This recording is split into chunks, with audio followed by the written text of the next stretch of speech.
Okay, let's try this again. But we won't play the whole thing. We'll just start over again at the beginning of the video itself. You were fishing up the wrong stream? You were not allowed to tell. What's so illogical about that?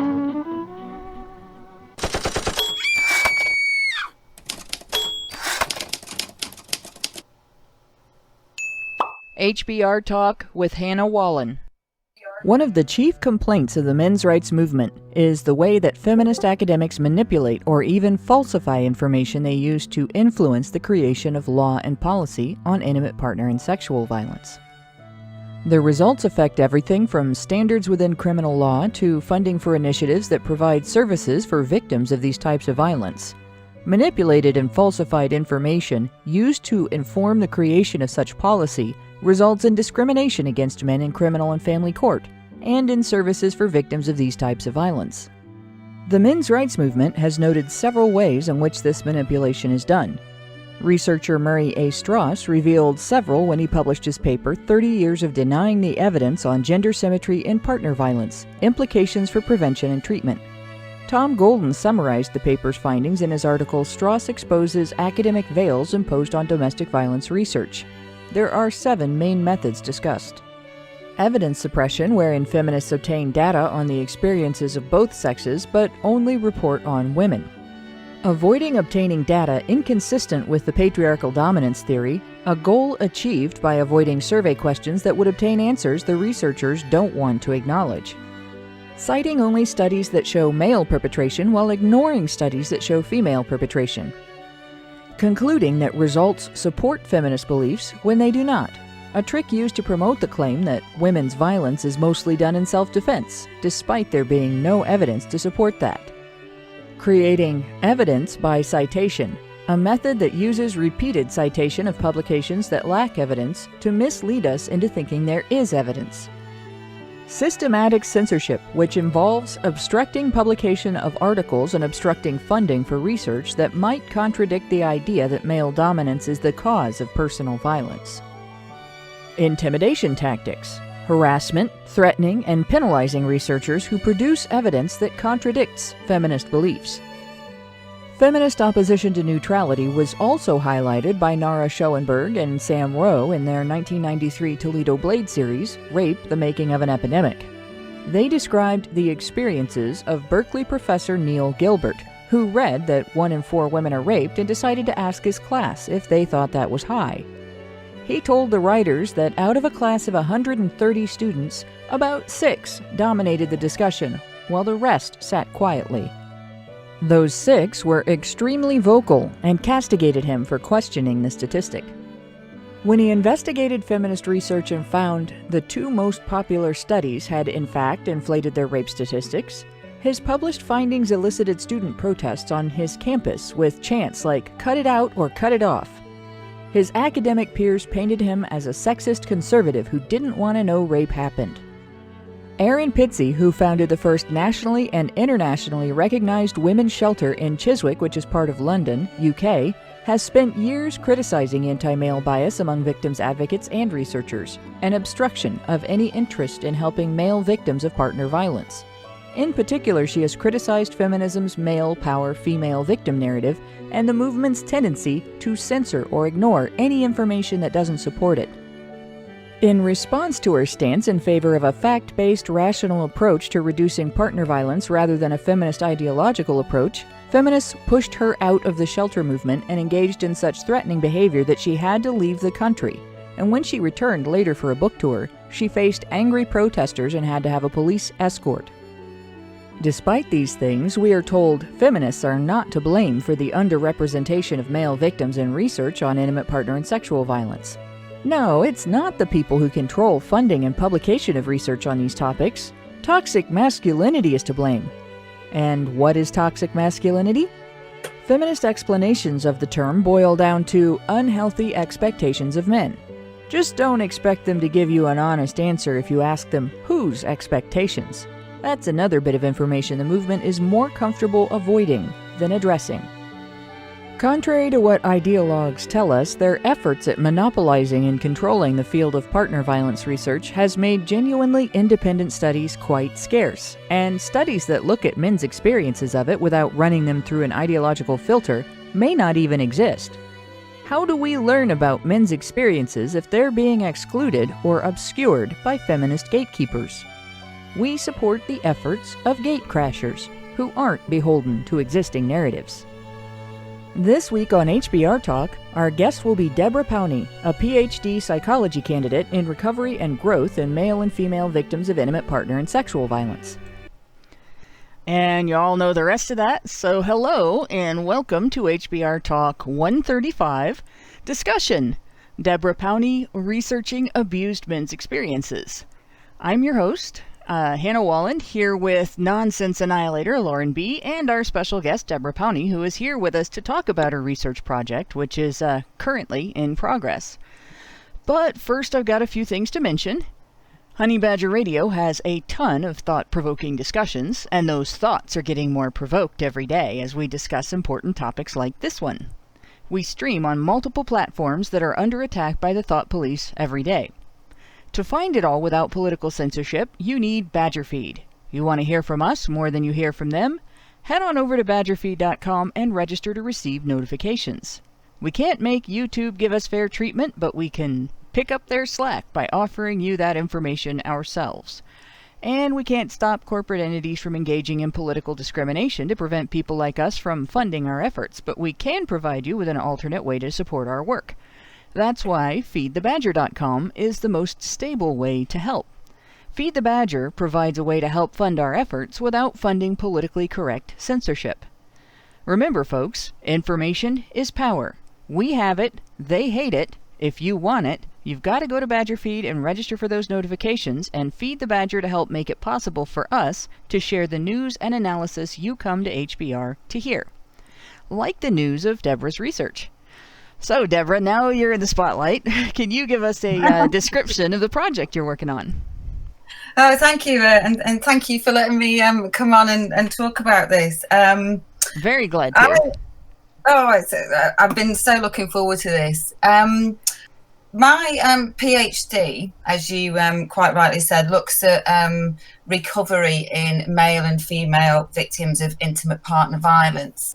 And I've actually had the words male and female written into the title of my PhD for a very specific reason.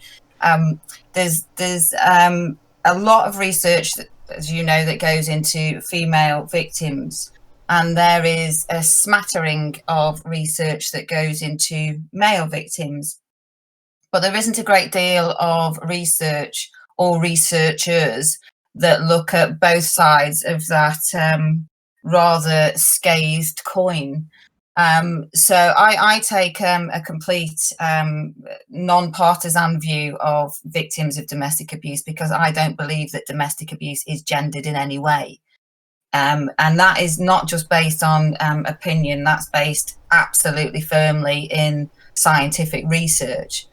But like your introduction said, it's often hidden or squashed or diverted, so that information never sees the light of day. The particular project that I have running at the moment was actually came about because I had another project in progress that looked at recovery in male victims of partner violence, which was about peer mentoring. And I have a hypothesis that the best people to support male victims of domestic abuse are other male victims of domestic abuse. And the traditional methods that we have for counselling don't seem to fit in any way to the needs of men. So that was what I was going to be testing. Where I live in the Lake District, we were going to get them out and about in a walking group. However, COVID-19 came along and put that on the back burner. So the day that the UK went into lockdown, I was scribbling away a survey that I had in mind, that I wanted to address a number of questions that are firmly used to dismiss male victims. But I also wanted to have a survey that gave me data of the experience that male victims go through as a snapshot from how they got into the relationship, what that relationship entailed, how they coped with the abuse, and if they were recovering from the abuse. So it seemed that I had a huge amount of questions that I needed answers to, and one survey to start that foundation from. So I literally scribbled it out in one night, formulated it properly the next day, and then started the long and arduous task of getting through ethics. And then got through ethics and instantly released it, thinking that I would probably get at least a couple of hundred people from the UK, maybe a few people from different countries around the world. And here I am 10 days in, and we broke 1,000 participants. Wow. From a huge, from obviously the United States, UK, Australia, Canada, India has responded incredibly well. New Zealand's coming on board, Spain's coming on board. I've even got people from Chile and individuals just scattered all around the place that have obviously seen it because of Twitter. But as far as I'm aware of its type, this is the largest study currently of male victims of domestic abuse, and specifically intimate partner violence. So it's I'm caught between a rock and a hard place, because I'm celebrating the fact that this research has got this amount of data, but there is not a day that goes by that I don't cry, because I read through all the data that comes through. As it's live, it comes through to me on a software package that's live. And some of the stories that have been shared with me are heartbreaking, absolutely heartbreaking. And it's all the stuff that we suspected was going on, but we'd never gathered it in this kind of format. So some of the questions that are leveled at any researcher, but certainly when it's male victims, is, for example, that intimate partner violence that is aimed at men doesn't cause fear, and so it's not a big deal. It's kind of shrugged off, that it's not doesn't have a great impact. So are you seeing that that's contradicted? Utterly. I asked the question, are you frightened of your partner or ex-partner? And the answer is yes. And there's all sorts of data coming through from personal injuries, which is, I had a guy quite early on, well, I say early on, we're only 10 days in, but very, very close to the beginning, who said that even years after leaving the relationship, he couldn't sleep properly at night because his ex-partner, I was going to say woke him up, but he did wake up from it, but she poured boiling water from a kettle on him while he slept. Oh my God. Oh my God. So, and that to me is, often when the gendered narrative talks about how women are more likely to be injured in a fist fight, maybe, in a kind of hand-to-hand combat, yeah, you could probably, the strength weight ratio would certainly put your money on a man, even of similar size and weight. However, women that attack in this fashion tend to attack when men are incapacitated, so either asleep or drunk or otherwise not able to fight back. Yeah, at the most vulnerable. Yeah, and they weaponize. So it's this isn't a fair fight, as it were. So that's the sort of physical injury side of it. I've got a scale in the survey that was actually created by my supervisor, who is Professor Nicola Graham Kevin, and it's a controlling behaviour scale. So it looks at all the different elements that we would now classify, certainly in the UK, as coercive control. And again, that's coming through that there is a high proportion of victims that have suffered coercive control throughout their relationship, and it's still impacting on them now. So we've got the physical element of it. We've got the coercive control, which we're told time and time again by the gendered narrative that's men are far more likely to be controlling than women. I'm not seeing that. I'm seeing the opposite, in fact. And then the other fear that's coming through really strongly is that men are terrified that they are going to lose the relationship with their children. And if they leave, they are leaving their children with an abuser. So one of the stories that really, really affected me deeply, it was one of those kind of moments where you think, okay, this is something that I would tell future researchers, is one of those moments that just made you think, oh, the stuff that these men go through willingly to protect their children. There was an older gentleman that said he stayed for 35 years and he's only left in the last couple of years. And the reason he left now was that his youngest child had got married and left home. So he knew all his children were safe. So then he could leave. And he didn't have anyone left to protect at home. Yeah. Exactly. And that's 35 years. And actually, you know, there's murder convictions that are around 15 years. So he did 3 times, you know, at least twice the amount that you would get for murder. Yeah. And it just made me think that man had given 35 years of his life to protect his children. So it sounds like there's some indication that male victims, if they were able to take their children and get out of a relationship with their family unit intact minus the abuser, that they would be able to leave those relationships, but they can't in these circumstances because of the lack of resources, the inability to walk away with their children with them as opposed to with the abuser. Yeah. And again, I've asked that question, you know, why, what stopped you from leaving? Not, and specifically, I didn't want to ask the question, why didn't you leave? You know, because it isn't just a choice, that there are barriers in the way. Yeah. And a lot of them said, where could I go? There's nothing out there for me. Right. There doesn't seem to be a lot in terms of refuges. The beds don't include space for their children, if I understand correctly, in the UK. Is that right? That's true, yeah. So if a woman leaves, she can take her children with her, but if a man leaves, he can't. Yeah. And that's it. So he's again, does he leave and try and fight for his children? But meanwhile, knowing that they are left with an abuser.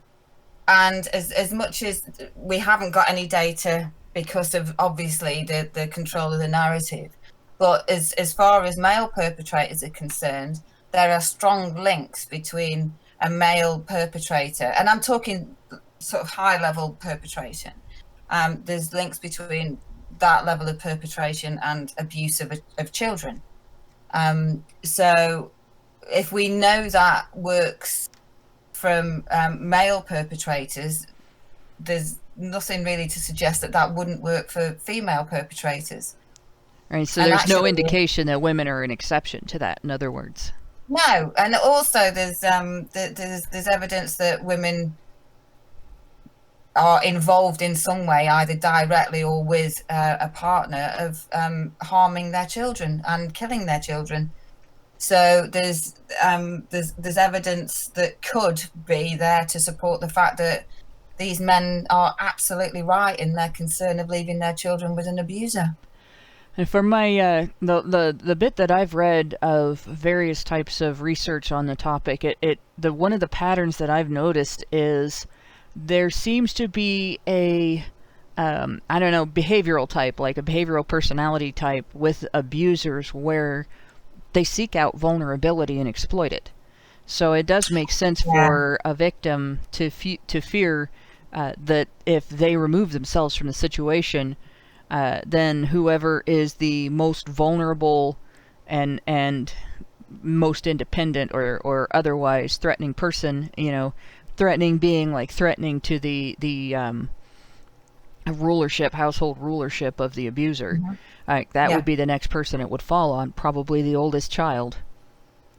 Yeah, there's various things that happen there. Sometimes, and again, you're right. It depends on the type of perpetrator, but there's evidence that at least one of the children, and you're right, it usually falls to the eldest. They become a scapegoat, so everything that would have happened to the partner ends up going to that child. Or we have another type of perpetrator in the similar vein that you were saying, and we would be looking at narcissistic personality disorder in this instance.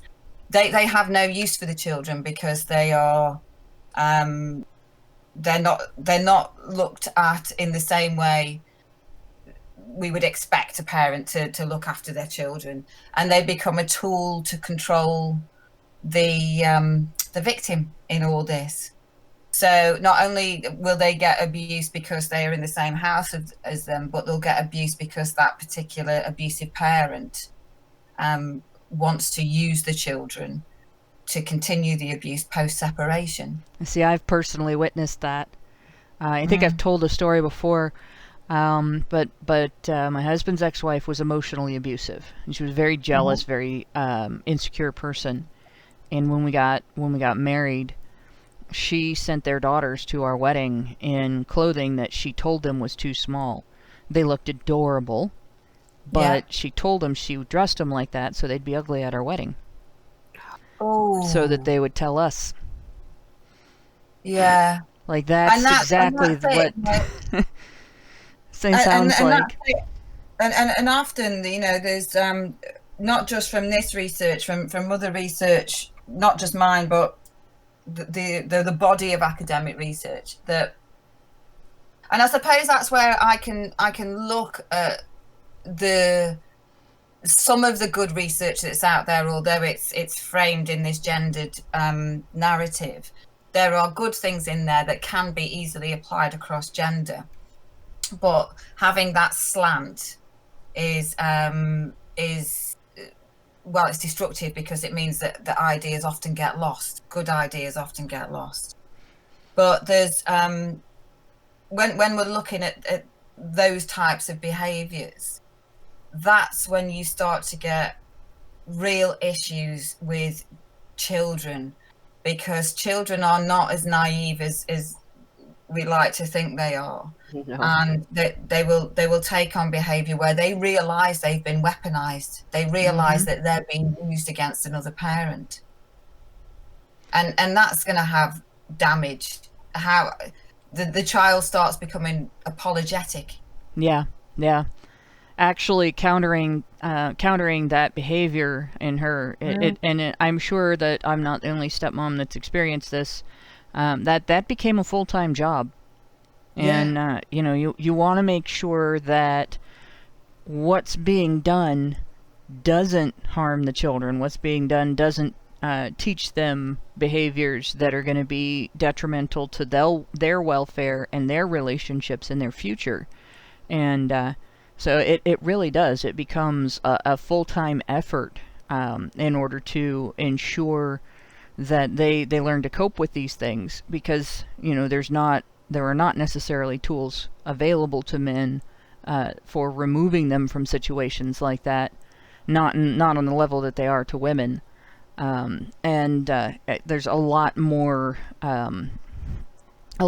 damage has to be evidenced before a guy can actually do anything about that. So it just takes a lot of hard work.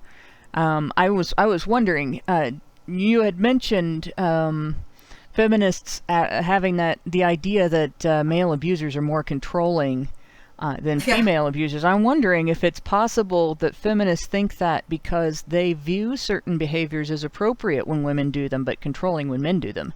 Because I've noticed things like feminist magazines have actually got articles on controlling your partner. Yeah, I think there's almost this idea that you have to train a man. Mm-hmm. You know, Yeah, yeah. Mm-hmm.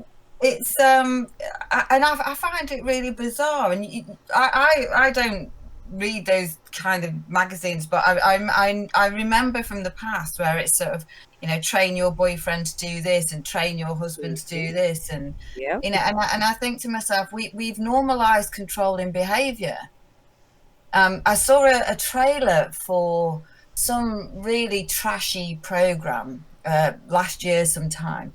It was called something ridiculous like Dining with Your Ex. And it was real car crash TV from what I saw. You literally had ex-partners there, and they were sort of saying, why did you do this and why did you do the other? It was horrible. Geez.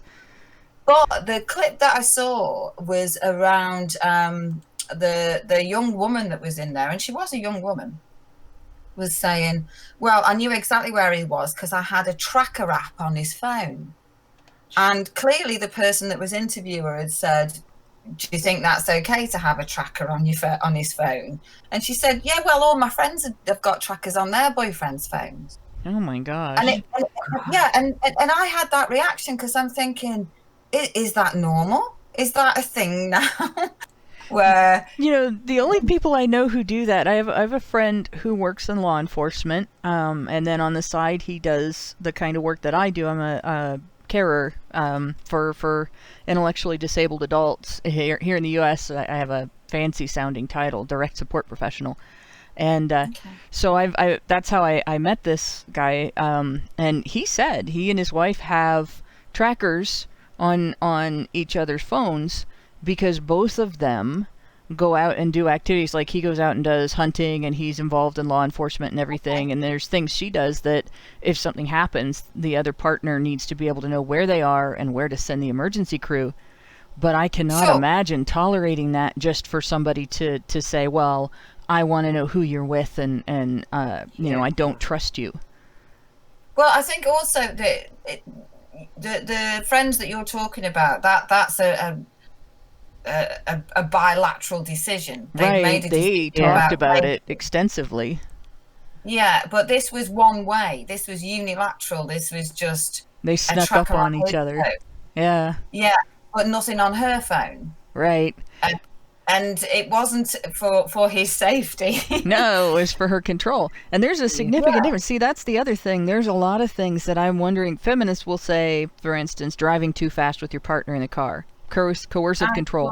I just had research sent to me that says that. And I was thinking, the first thing I thought of is, you know, I can just see the wife in the vehicle sitting there going, faster, honey, my water just broke, you know, and he goes, I'm sorry, dear, but that's considered coercive control. I could get arrested. I can't speed up. Oh, okay. And she puts the water back, you know, no, not gonna happen. But I think you're right. I think you've hit on something there. Not only is it comical, but for me, it's dangerous, because what that does is it takes some serious patterns that are persistent and consistent with coercive control, and it just diminishes them. Yeah, that's the other thing. That same research, they had the way that they determined if a man was a perpetrator is if 5 times in his life he'd engaged in any of the behaviors on the list, but he could only be considered a victim under the circumstances you're just describing. Yeah, well, the thing is, coercive control, like a lot of stuff in psychology. So, for example, a disorder can often be an exaggeration of normal behavior. So, for example, we and this is quite a blunt example I'm going to use. We all wash our hands. We all have a hygiene process, and we all have routines. And if you get knocked out of your routine, your day doesn't really feel right, you know. And hence phrases like, "Oh, did you get out of bed the wrong side today?" And you know, there's all that kind of stuff. But there's a difference between that as a disruption that kind of messed up your day a bit, and something like obsessive compulsive behavior. But obsessive compulsive behavior is an exaggeration of what we would do usually in our lives. Now, coercive control can often be very difficult to evidence because it is an exaggeration and a real exaggeration in some cases of normal things that happen in a relationship. So again, very blunt example, we'll have all had arguments with our partner and called them a name. Okay, you in the heat of the moment, you'll call someone a dickhead or an arsehole or whatever it is. Okay, and you know, you get over it and you feel a bit foolish and all the rest of it. Where coercive control is a consistent and persistent breaking of someone. And so the abuser will often almost have it down pat as a script. They'll go through their parenting, their job, their friends, their family, and it will be a consistent, you are shit, you are bad at this, you are rubbish at this, all the rest of it. But if you took that one episode in isolation and tried to explain that to a police officer, it sounds really petty. They've been calling me names and putting me down all day, until you realize that happened to that person on a daily basis, and that could be a trigger for something else that puts that person on eggshells 24/7.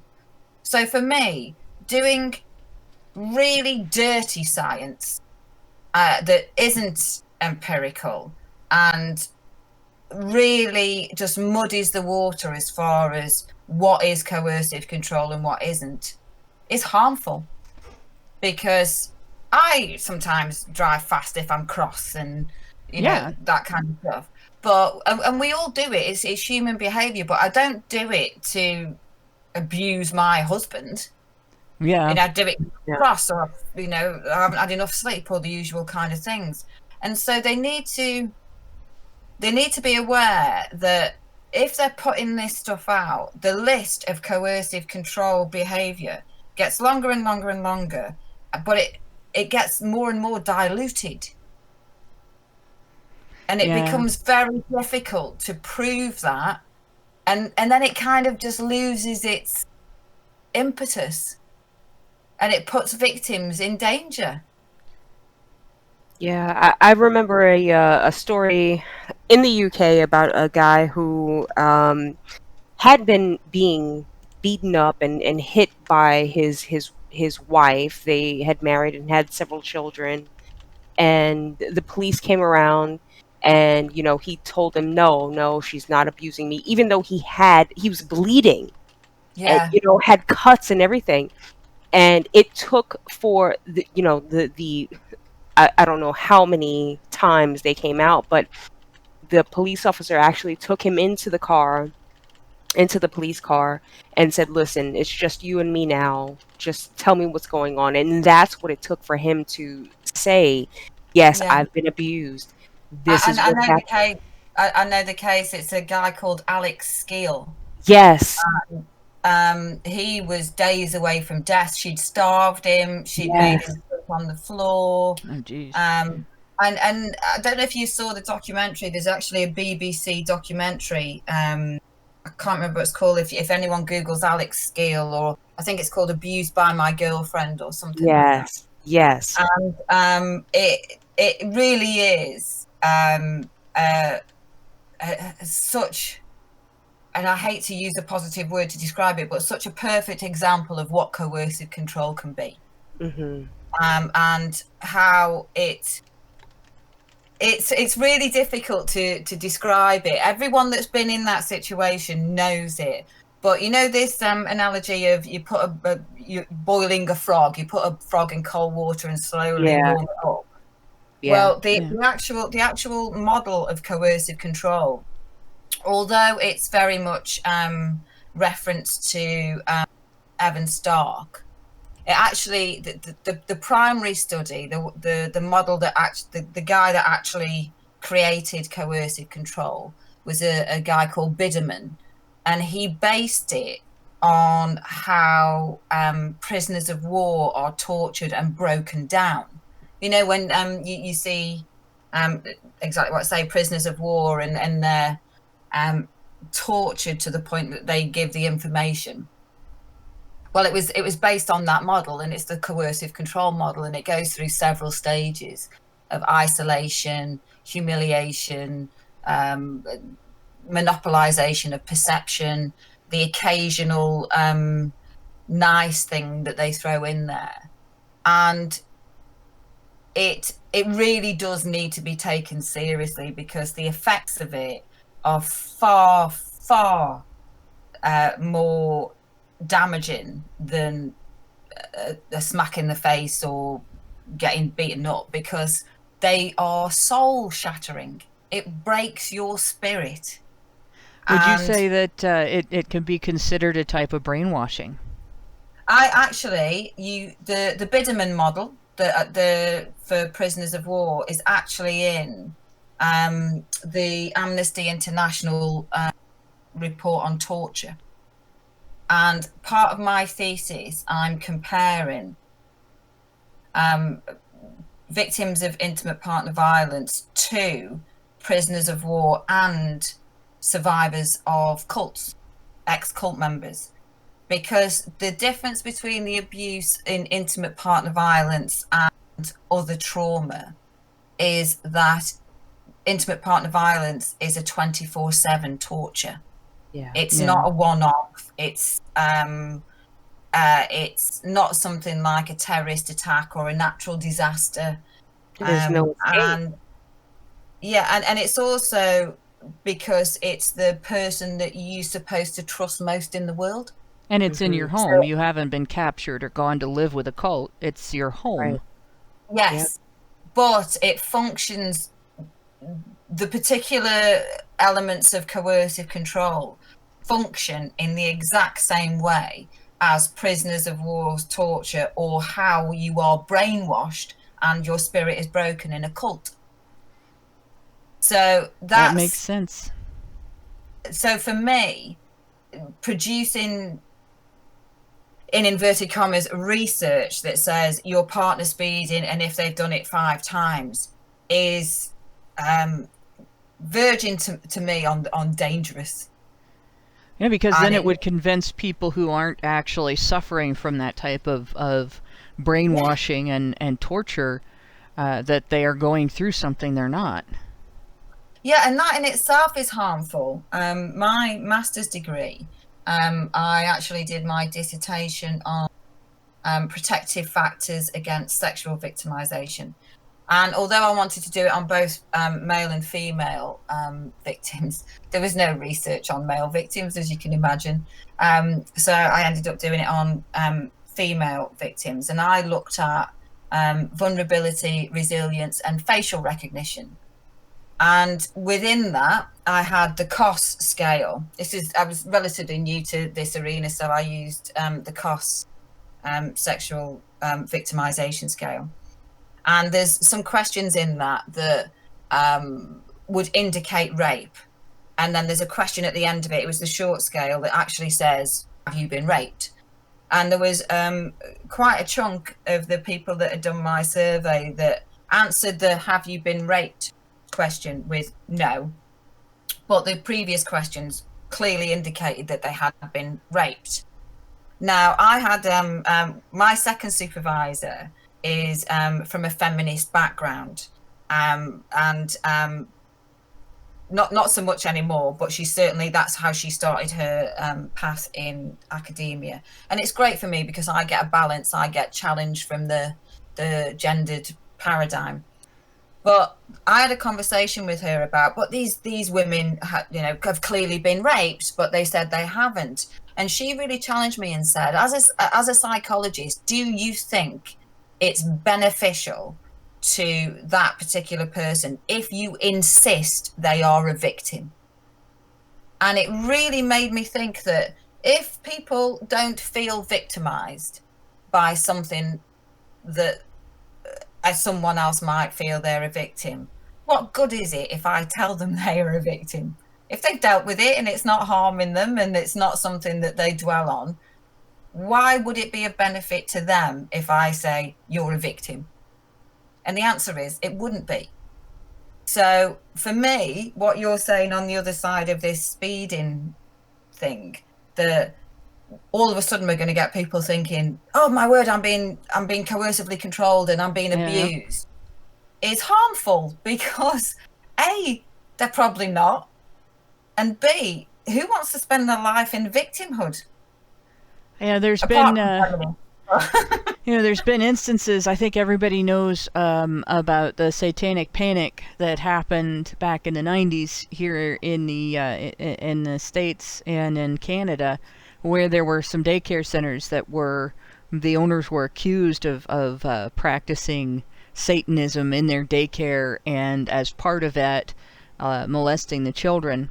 And it was recovered memory was how all of these, and so the thing that ended up coming out of it, like when people went back and looked at the testimony of the children, they saw things that were physically impossible. Like the children were saying there were rabbits flying around the room and babies being sacrificed, and no babies had gone missing. And of course, rabbits flying around the room is a little weird. But they remembered those things very clearly because they were nudged into remembering them. And they still experienced trauma from having memories of abuse that never happened. And part of it was the feeling of being violated. And there are some of them that have actually come out and discussed that since then. So it has occurred to me that any kind of imposition of victimhood on somebody, even if they've been through something that might be traumatic to other people, if they're not experiencing trauma for it, we can discuss that a behavior is wrong without doing that. Yeah, I have a big issue with that. And I bizarrely enough, although I spend my life in a very dark topic, my outlook of psychology sits very much on the positive side of recovery. That one of the scales I have in the survey is the post-traumatic growth inventory that asks about elements of positive adaptation.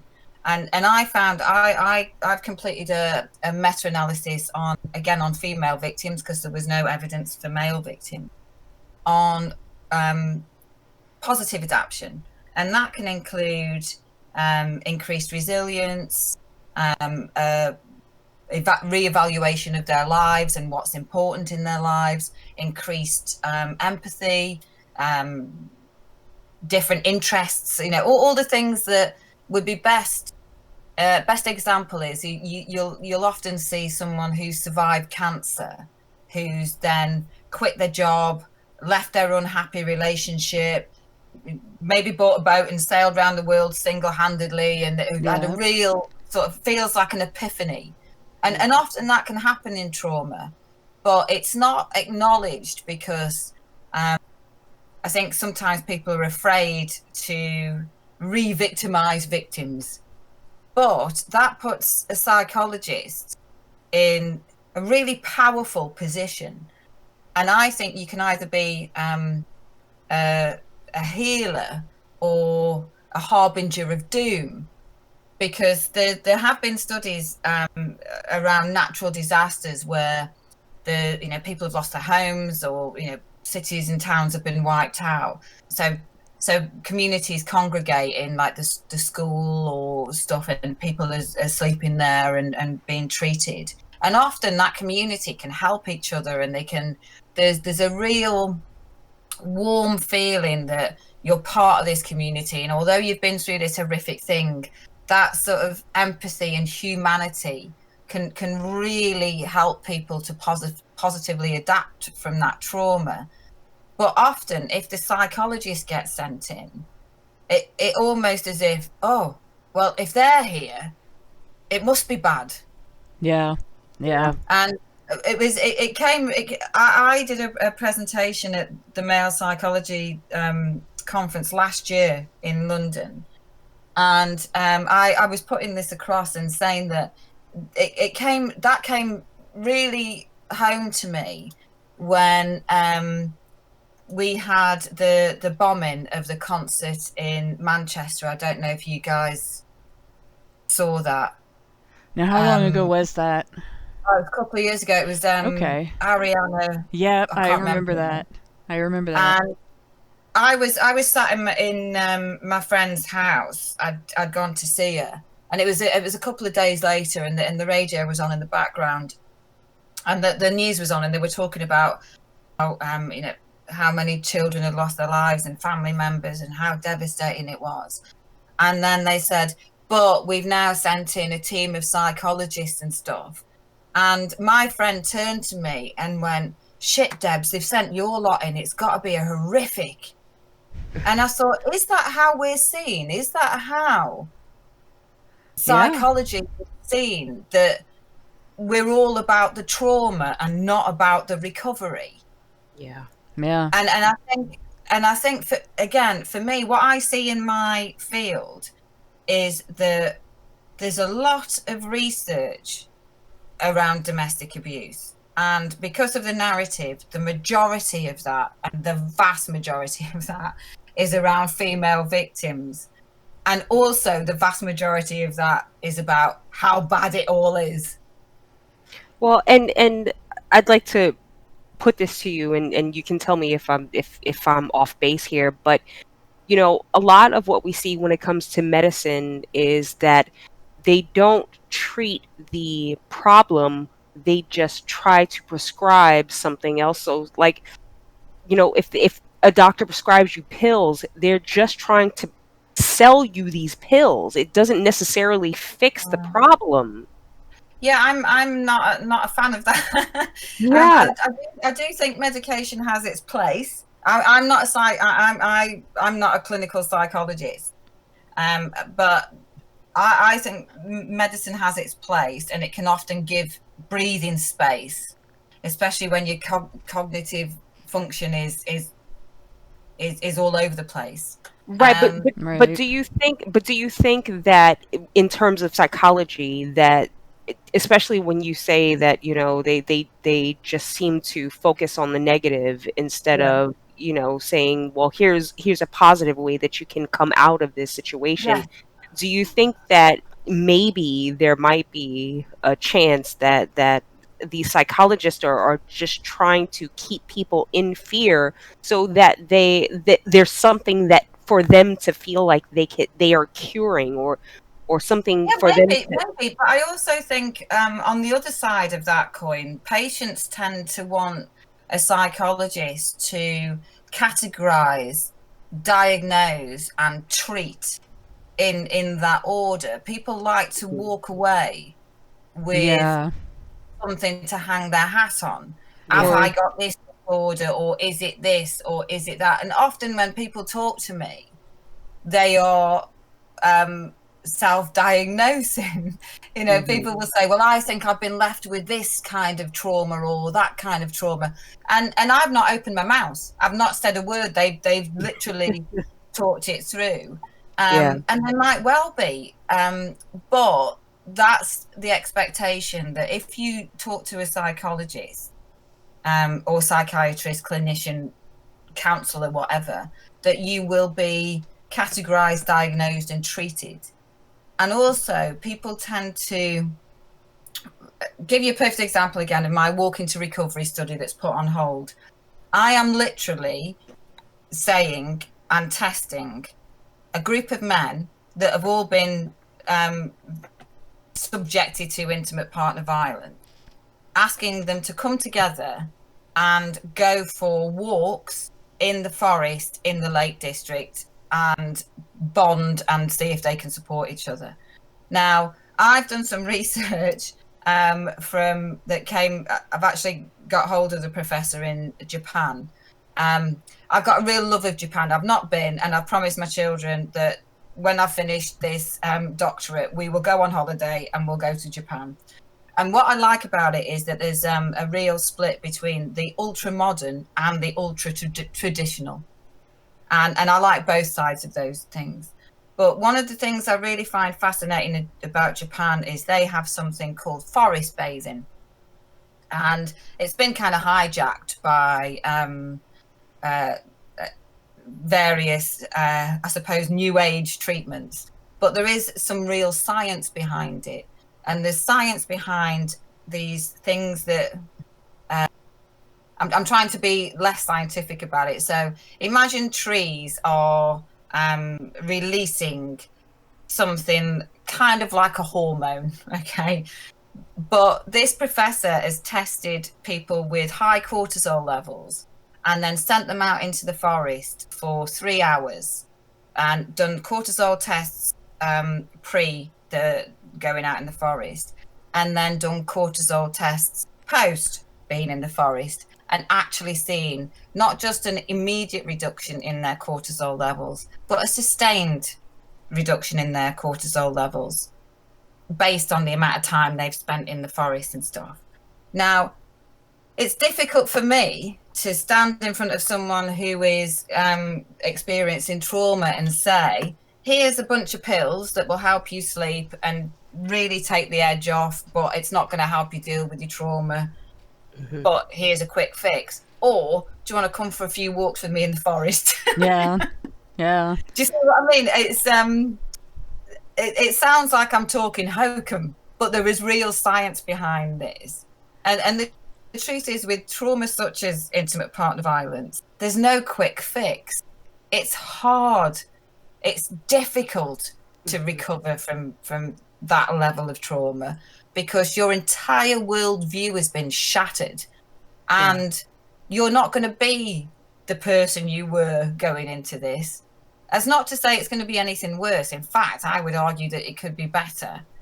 But that's difficult to come to terms with in and of itself, that you've changed, you've been changed. You're going to come out of this differently. And I suspect from the research I've been doing that the kind of recovery timings, I would say, are at least 2 years. And that's tough for people to hear. Well, and it's something. I want. Sorry, go on. Oh, you go ahead. I was going to say one of the things one of the outcomes of my PhD is that I want to have a tool that is it's called, I've labeled it the Compensatory Consequences Questionnaire.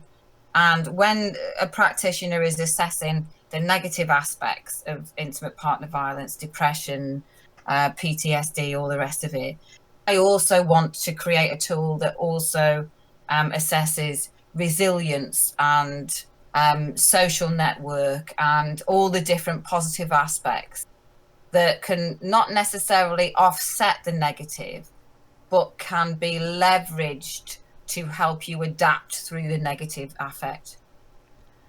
What I was gonna ask was, I sort of noticed with people there's a disconnect between their perception of medicine that goes more toward the psychological end of things versus medicine that goes toward the physical end of things, and they'll accept if they have, let's say, a really bad knee injury, or they have to have surgery on the knee, that they're going to have a combination of drug therapy, of like braces that they have to wear, or support therapy, of range of motion type therapy, and strength rebuilding exercise and stuff.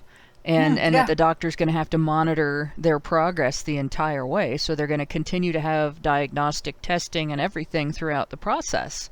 And when you give somebody that process to go through to recover from a severe knee injury or a knee surgery or a back injury or back surgery, and they accept that, but as soon as you walk into a psychiatrist's office and they have had a severe emotional injury, a severe psychological injury, they don't have the same perception that they might need a spectrum of types of therapy, some of which are going to drop off as the reasons that they are needed cease to be part of the problem. Yeah, and I think also there's therapy is great, and if that's what you need, then I think it's fantastic. And I've done talking therapy. I've taken it on myself, and it's helped me in various ways. But one of the things that really pisses me off when people start talking about male victims is that they often describe them in the format of dysfunctional women. And there's absolute bullshit of men don't want to open up, or they don't talk, or whatever. I have a mantra that it's not about changing men, it's about changing the therapy. And that's where the Walk into Recovery pilot test came from, because I looked at research from various other traumas, and I was actually inspired by a documentary about the fire department in 9/11. There was a Steve Buscemi, but did a documentary about the fire department that he worked at before he was a film star. And the men there were saying that they'd been through various fires, various traumatic fires throughout their careers. But obviously 9/11 was a whole different kettle of fish, and how they felt about it, and all the things they felt about it were very much really serious PTSD. And they were saying that they sent all these psychologists and psychiatrists and various counsellors in, but none of the firefighters were actually taking any of these particular treatments up, because they were thinking, well, what do you know about? Why would I be talking to you? You haven't got a clue what I've been through. You know, you've not lived my life. What are you going to understand? How are you going to counsel me? So what these psychologists did is start training some of the long-term firemen to be peer counsellors. And you could see the relief on these firefighters' faces when they said about how much that had helped them, because someone would start talking in the room and they'd be sat there thinking, well, you don't understand me. And this one particular guy said, and all of a sudden he's saying exactly what's going on in my head. And that's the type of talking therapy, that peer mentoring, that band of brothers, men that get it, I see coming from male victims. It's not about sitting in a room with often a middle-aged woman that won't have a clue what it is you've been through, or be able to sit in your experience. Right. Yeah. Often, nodding her head, taking her notes, and saying, "And how does that make you feel?" Yes. and a lot of men are very. What I'm seeing is it's that thing again that women like people and men like things. Men like to recover in a practical way. They like to see the recovery. They like to, and it's not necessarily their own recovery. It's almost they need to build something to work through it, or learn something, or plan something, or it's active coping. And it's known to be really good for positive adaptation. And so these groups like the man sheds, or there's been a few things sprouting up in the UK now of repair clubs. So rather than tossing your washing machine and buying a new one, they would all go round to that person's house and work on that washing machine and all repair it together. And again, it's going back to when that actually did happen decades ago. But in those situations, that's when men are shoulder to shoulder looking at something else, and the one will say to the other, "Are you okay, mate?" And he'll go, "Well, I don't know, I think I am. Anything I can do?" No, I'm all right. And often men are telling me that it's not that they have to unpick every part of their experience. It's just to know that someone's asking them if they're okay. Yeah. It helps to know you have an ally in a tough situation. It just really does. And it's almost that, and you see it often in men when they do that sort of slap on the shoulder. It's that sort of, "You'll be all right, mate, I'm here." That social support is how men socially support. They don't need to do it in the way women do it, because they're men. They're not dysfunctional women. Right. And this idea that it's about toxic masculinity, which I don't believe in any way, shape or form, or normative behavior, is bullshit. What it is you're trying to transpose the model that has been created for women onto men, and because that model is shit and it doesn't fit, you're blaming men. You know, what's interesting is that that model that's been created for women was created by women in response to their own experiences and emotions and other women's behavior. Don't they think men could do that for themselves as well? Well, no. I don't think they have that foresight. I think it is like, well, we see this working, and now we'll just extrapolate it across the planet. And it's wrong. Yeah. It's absolutely wrong. And I've literally got over 1,000 men now, where I think the percentage altered slightly. I'll try and find the question while you're on here, where I asked, have you told anyone about the abuse? I've got it set up here, and 75% of them have said yes. You know, so if men aren't opening up, how come 75% of these people have said yes? I think they'd hold someone. I think what also happens is, you know, you have a lot of mothers, single mothers of sons, who just don't know how to assuage the trauma and the things that their sons are going through, and because they can't relate, because they need a different type of outlet for that trauma, for those emotions, they view it as wrong. Well, you know, he doesn't relate to me the way that I want him to relate to me. So, you know, it's got to be something that we can do to make him do what I want him to do. Exactly. It's about fitting their template. Yeah. That doesn't work on so many levels, and it certainly doesn't work in domestic abuse. This template of what a victim should look like, and we see it on every single advert that goes out about domestic abuse. She's usually a woman, and she's usually looking really small, and she's cowering either on the sofa or on the floor, and then there's this big, huge, ominous shadow of a man with a clenched fist kind of towering over her.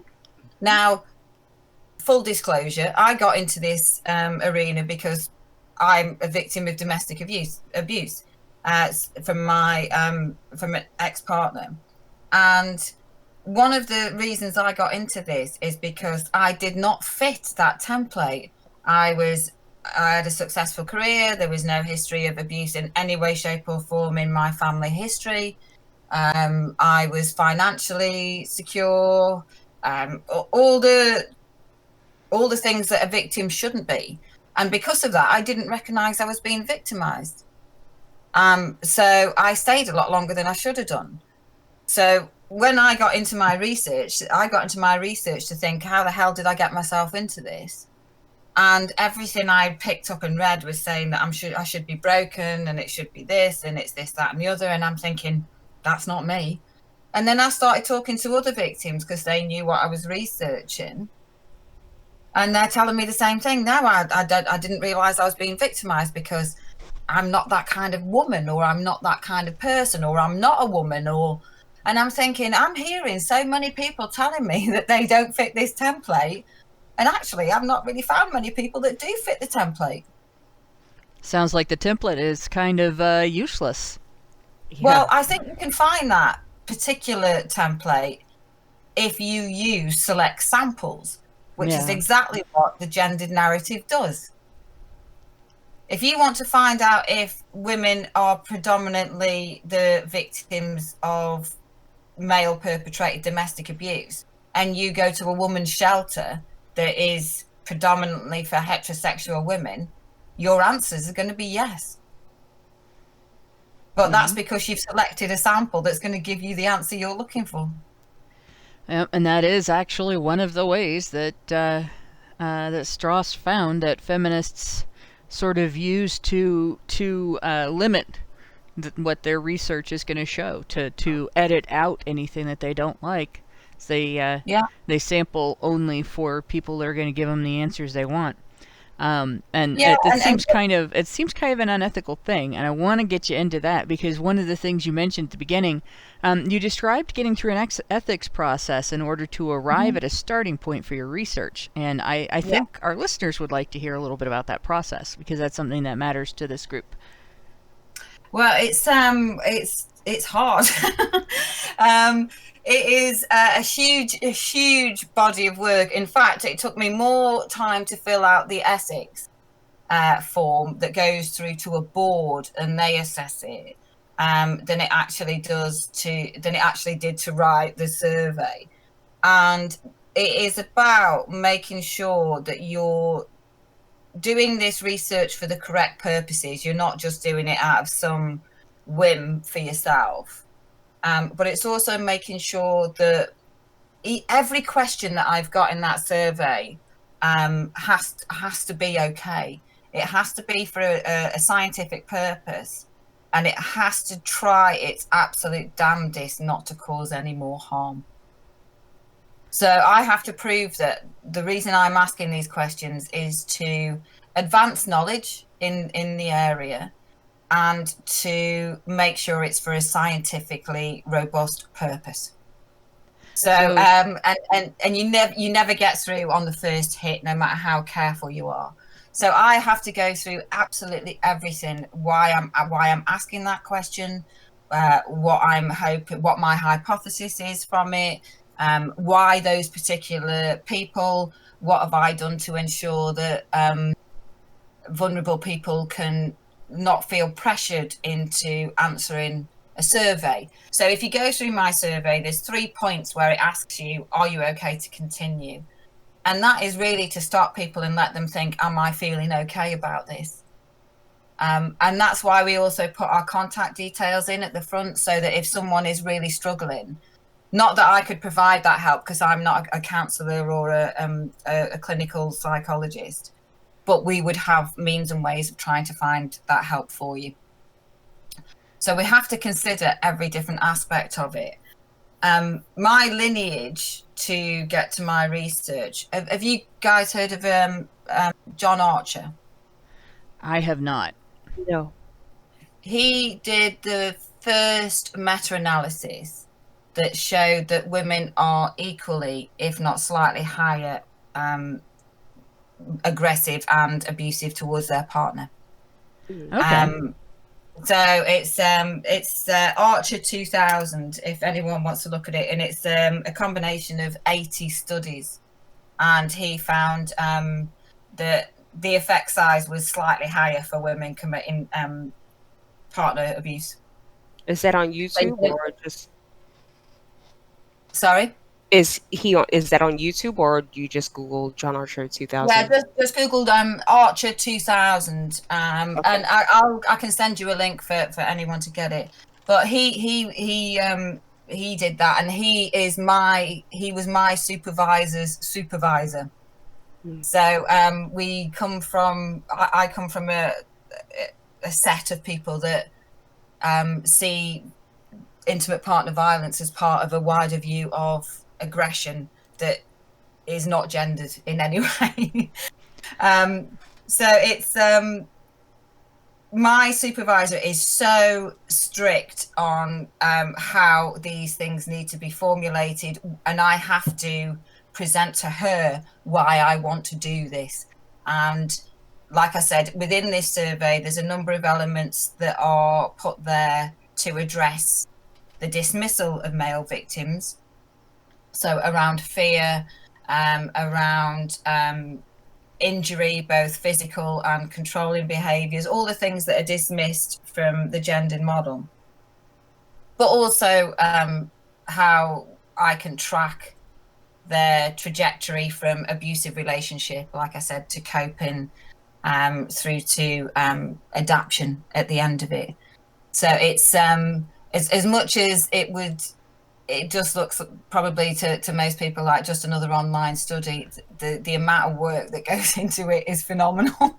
Yeah, that was one of the things that blew my mind. Like, as soon as you started to ask for input on this study online, you had Michael Flood jumped in to insinuate that That one Yeah. tweet represented all you were doing, and I thought, he has to know better than that.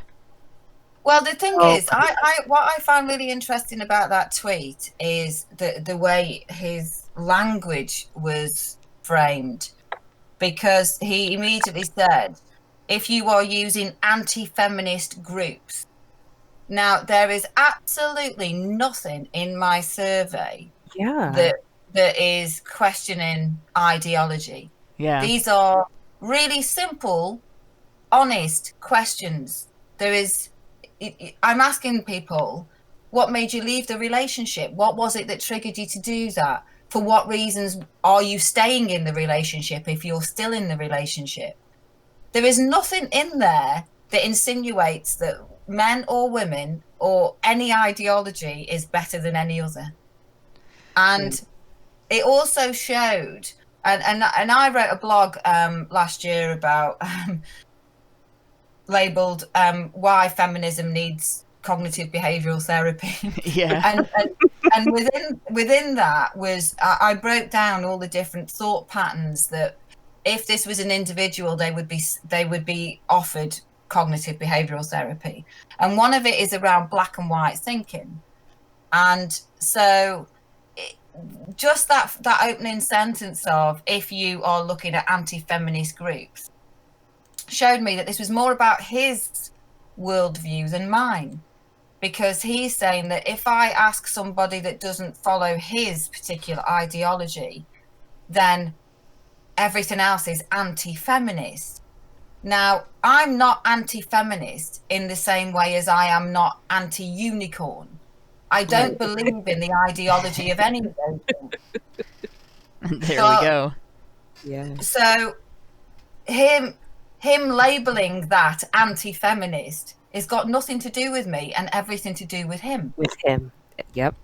But it also shows how somebody from gender studies sees the world of research. You're either pro-feminist or you're anti-feminist.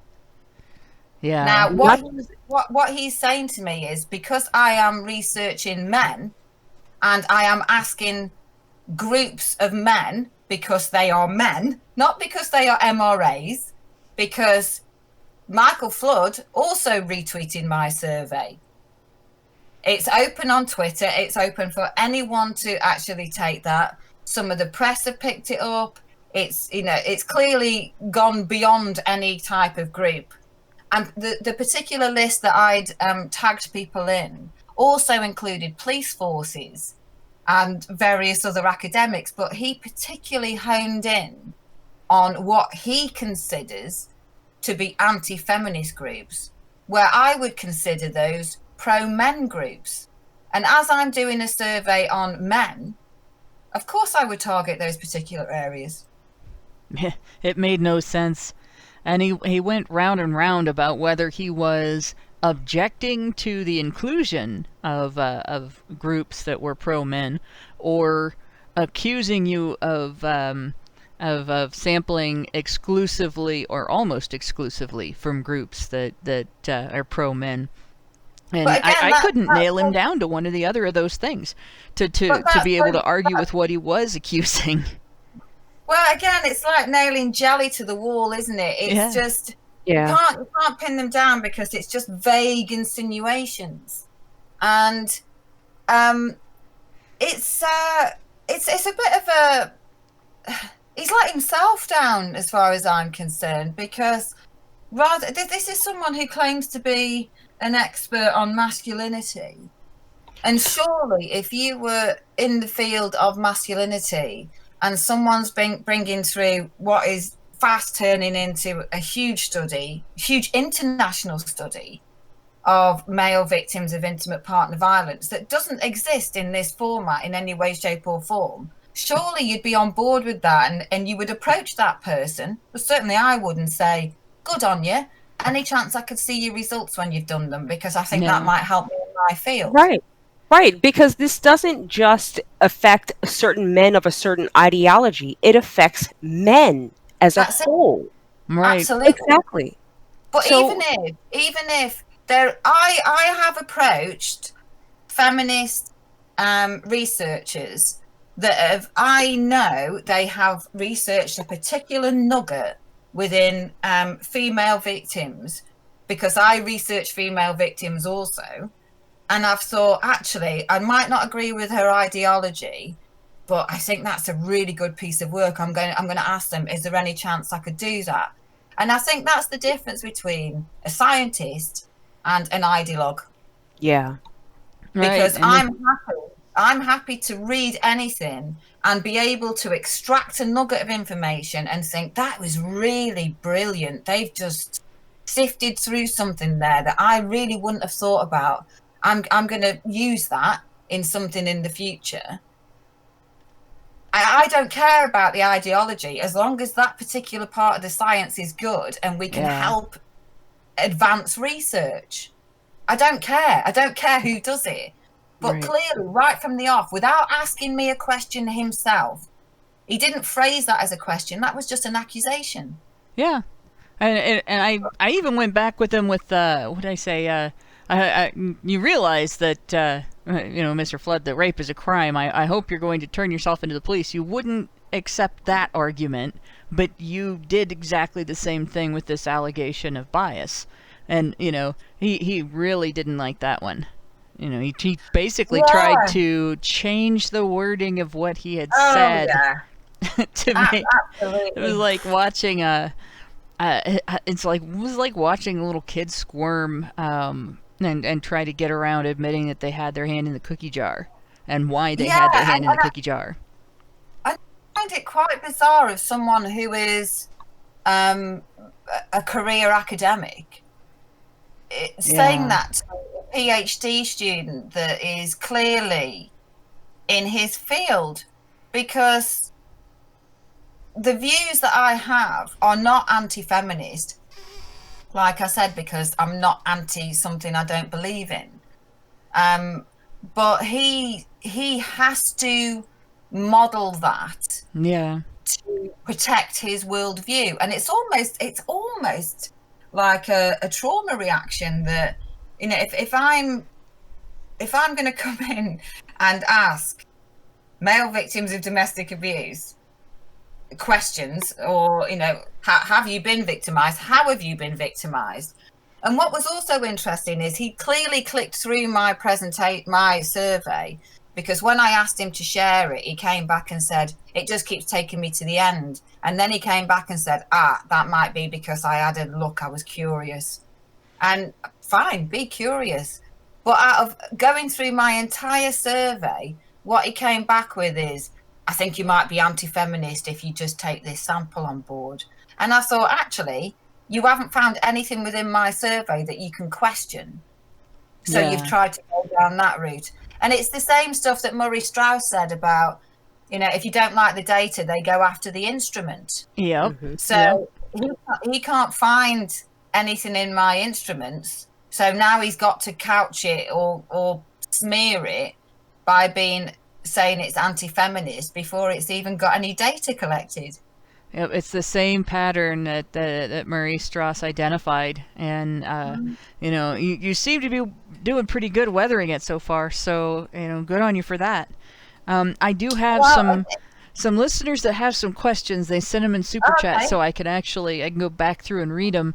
And I've got other super chats, so I'm gonna apologize to listeners. I'm gonna take some of these out of order, specifically because they are questions for Deborah. So.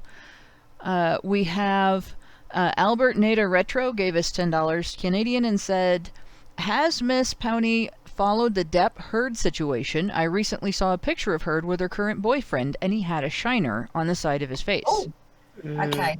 I have followed that, but I'll let you into a secret, and believe it or believe it not, this is the absolute truth. When that first happened, and I think Johnny Depp was about to star in the second of the not the Harry Potter films, but the ones. There was a film he was doing. Is it Pirates of the Caribbean? Oh yeah. No, it was a J.K. Rowling film, and it was like the prequel to Oh, the I know Harry what you're Potter talking about. The one about the magical beasts. That's it.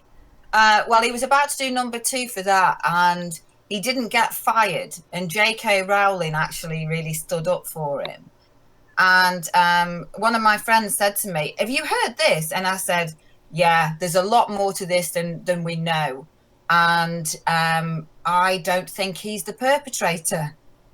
And she literally said, "Really?" And I said, "Yeah, there's wait to see what comes out of this." And she phoned me when the tapes came out last year, and she asked me if I was a witch. She said, "How do you know?" And it was I can't really put my finger on it, but there was something not sitting right with me, and it was. I suppose it's just because A, I've been a victim, and B, I do a lot of research of it, that it just didn't sit with what I was seeing. And now it seems that a lot more is come out that kind of proves me right. Well, I noticed, and it might just be the fact that J.K. Rowling stood up for him, because I noticed she's a bit of a feminist. She doesn't seem to be like the hardcore, in-your-face gender feminist, but she's a bit of a feminist and a bit of more of a left wing than a right wing in politics. And if she stood up for him, it's likely that she had information that led her to that. She did not, because otherwise, a lot of times, women who are feminist and who are on the left, if a man is accused, they're going to condemn him before they have all the information. Yeah, I'm with you. I think she is a feminist, but feminist in the sort of true to its roots type, that she's for equality. And like you, I can imagine she's had a conversation with Johnny Depp if he's going to star in something with her name on it. Yeah, in terms of feminism, I think a lot of women like maybe Rowling and maybe a lot of the women that you would call the nice feminists, they don't necessarily recognize the ideology has its roots in a victim narrative that is it's toxic, and it's got a hate under it, and it's anti-male, and it's anti-female maturity. And they don't, if you manage to miss all of that and you only see how you feel in your life about annoyances that come from differences in the way society deals with men versus the way society deals with women, it might make sense to latch on to feminism. And I think a lot of them are like that. But I think she seems to be a little more rational, because nobody would have written about the difficulty of the choice between doing what's right and doing what's easy if they didn't have some grasp on logic. Yeah, I totally agree. I think that's where I think my idea came from, that there is something that will come out eventually.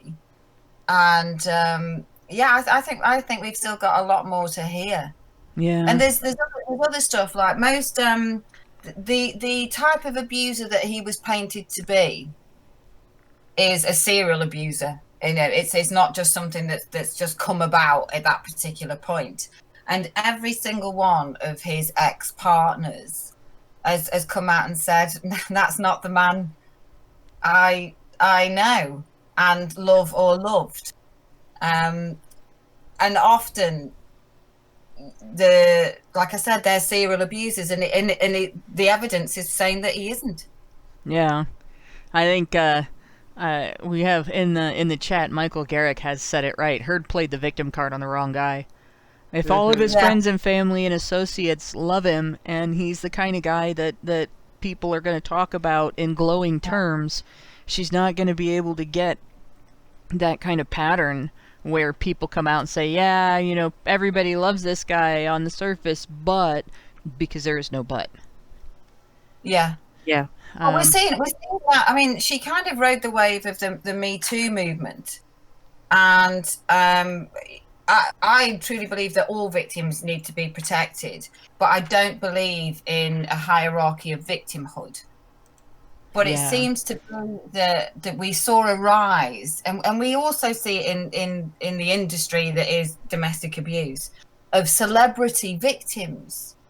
And by that I mean they are celebrity because of their victimhood, not because they have anything else to offer as far as the skill set is concerned.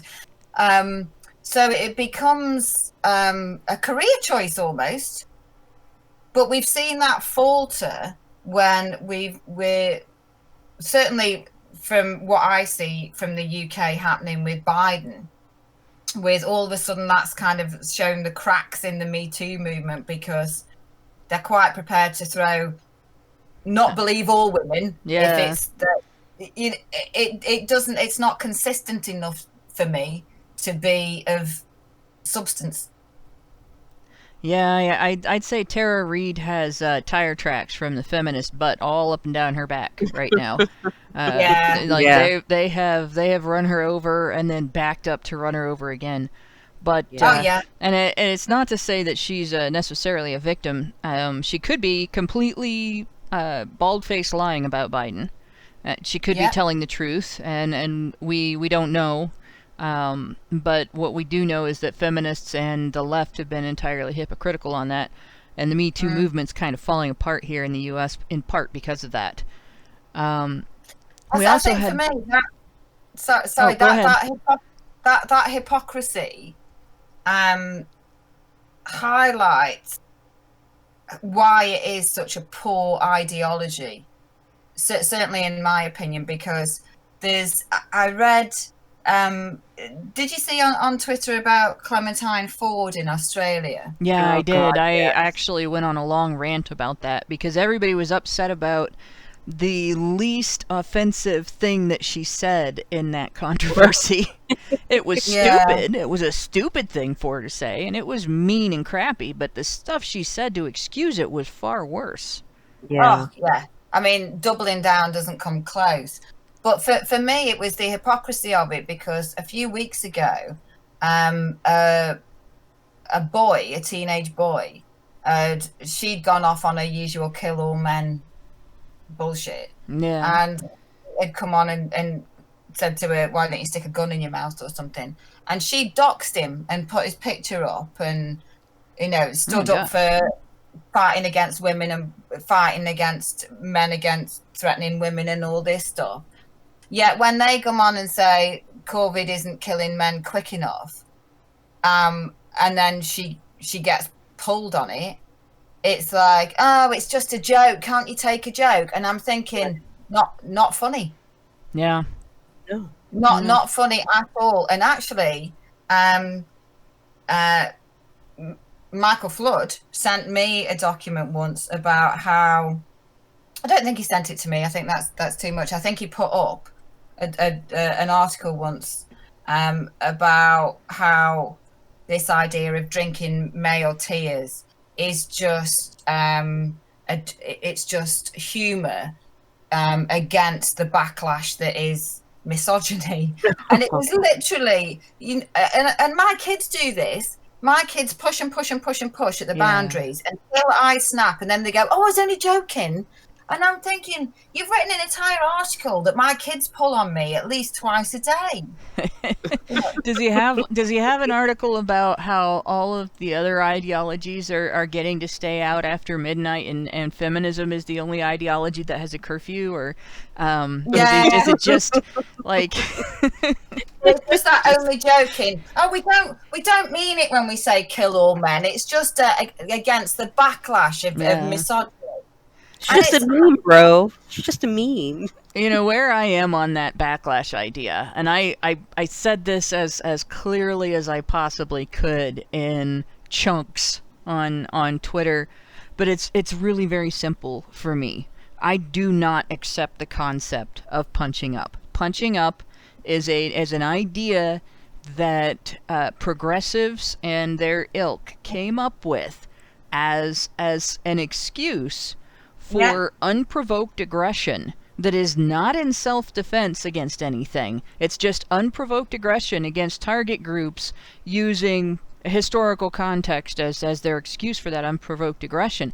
And Yeah. throughout history, every genocide, every takeover of another country, every instance where any group of people has been enslaved or otherwise oppressed by another group of people, they've always claimed to be either be punching up or doing it to this dysfunctional group for their own good.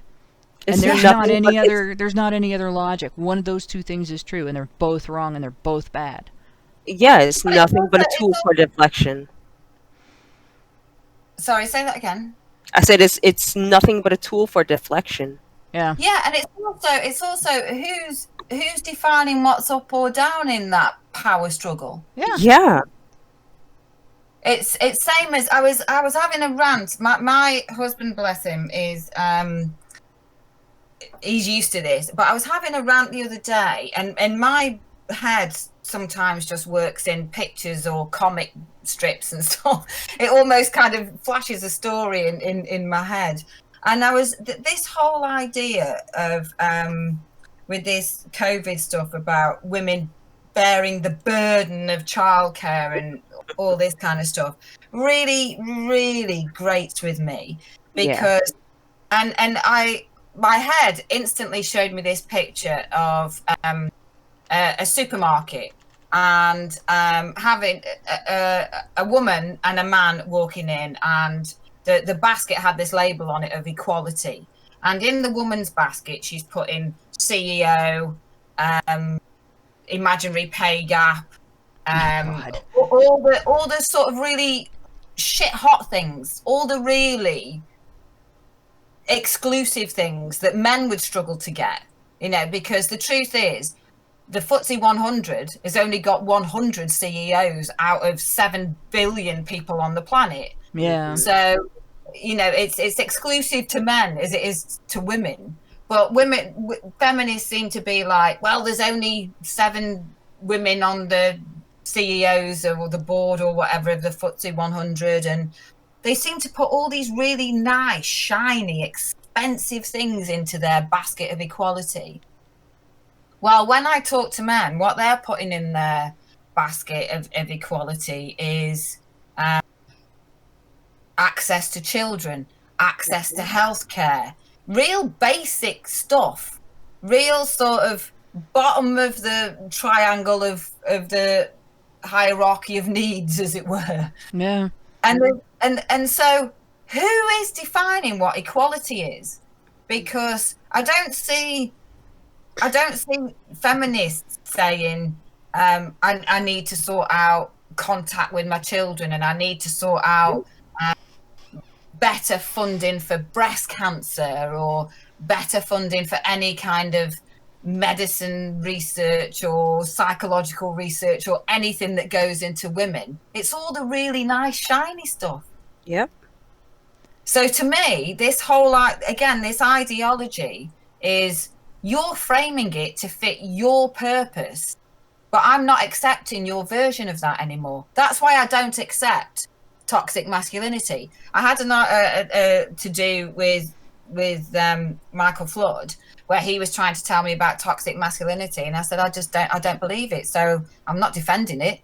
I just don't believe it. Yeah. You have to prove to me that it exists. And that argument, strangely enough, was about an article he put out saying that men in Australia bond over toxic behaviour, and they cited the paper he had was citing men bonding in a bar.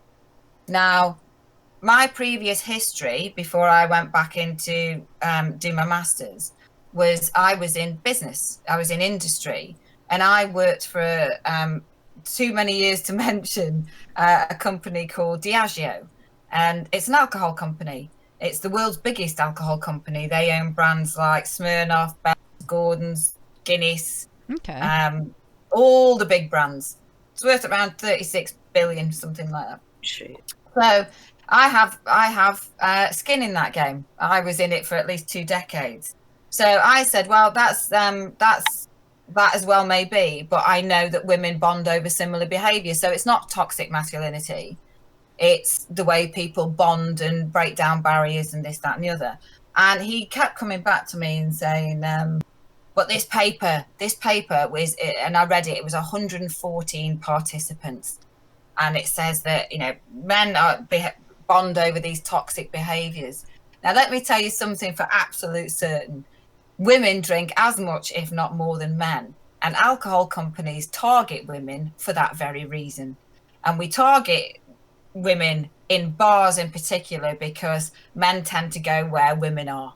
Yeah. So the difference is that men tend to go and have a few pints of beer, where women's consumption of alcohol is prettified, as it were. So it's all about Prosecco and cocktails and wine and all that kind of stuff. But believe me when I say the consumption of alcohol in women is on par with the consumption of alcohol with men. Mm-hmm. There is no difference. So, and the reason I know that is I worked in various roles in that organization over 2 decades, and I signed the check for marketing. I was the one that helped do it. We did research and all sorts of stuff. So, but he wouldn't accept that as someone who had experience in that. He just kept flashing an article at me that was 114 participants. And that's the same thing he did with me with respect to the Coercive Control article. Yeah, it's just that, and that's an ideologue who's so hell-bent on believing that one particular paper over someone that not only worked in that industry for a number of years, but was able to make decisions within that industry where we absolutely targeted women. I know it for certain. And the question is, did he point out an article that surveyed men and about male behaviors, about their specific behaviors, and then draw the conclusion that the behaviors were specifically male because the paper didn't say anything about women? Because that seems to be a constant thing with feminists. It is. I think Donald Dutton, he's got a great John Hamill has got a YouTube channel, and Donald Dutton did a conference, I think it was around 2008, maybe a bit later, where he went through all the different things of how the gendered paradigm manipulates data. And he called it "Don't ask, don't tell." Yeah. So if you don't ask women about their experience of bonding over the toxic behavior of alcohol, then you don't have to say anything about it because you didn't do that research. Yeah. And I noticed that with that. And if you point out that flaw in the study, the answer you get back is yes, but the study still has this conclusion, so it must be true. Yeah. And it's just an insane way of handling it. But that's the difference again between ideology and science, because you would never get a scientist saying that it's true. You would say this particular study indicates that it may be because of this. Yeah. There's no way you would say this is fact, because science is only fact at that particular time in that particular area of those particular questions.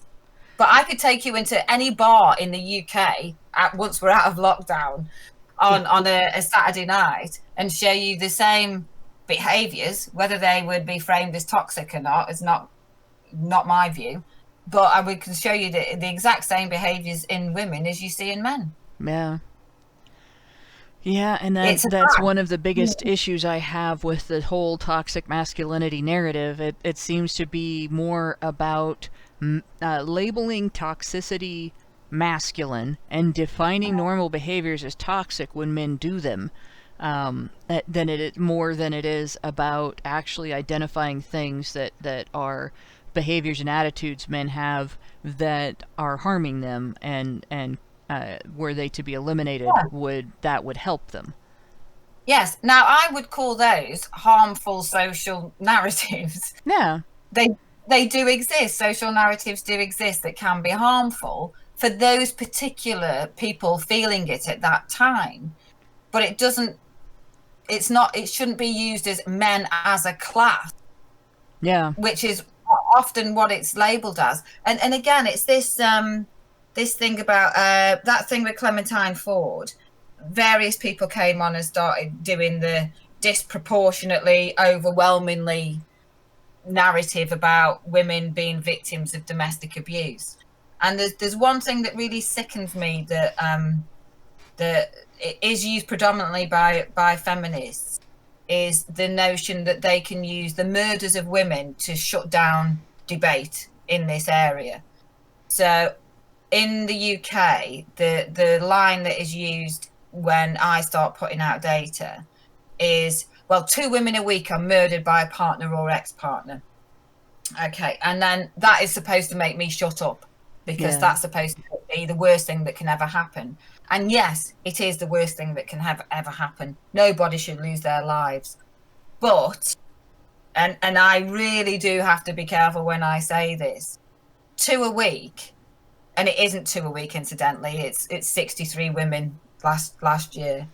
Not that anyone should die, but as a percentage, that isn't even anywhere near 1% of the population of men that is murdering women. In fact, I think I worked it out as 0.0000004%, which means that 99.9999996% of men don't murder women. Yeah. Well, and then the other question is, are there no men that are murdered by their partners? Yeah, there was 38 last year. So the 2 numbers side by side, how many women? 63. 63 and 38 men. Yeah. Yeah, so that's not really that big of a difference in real numbers.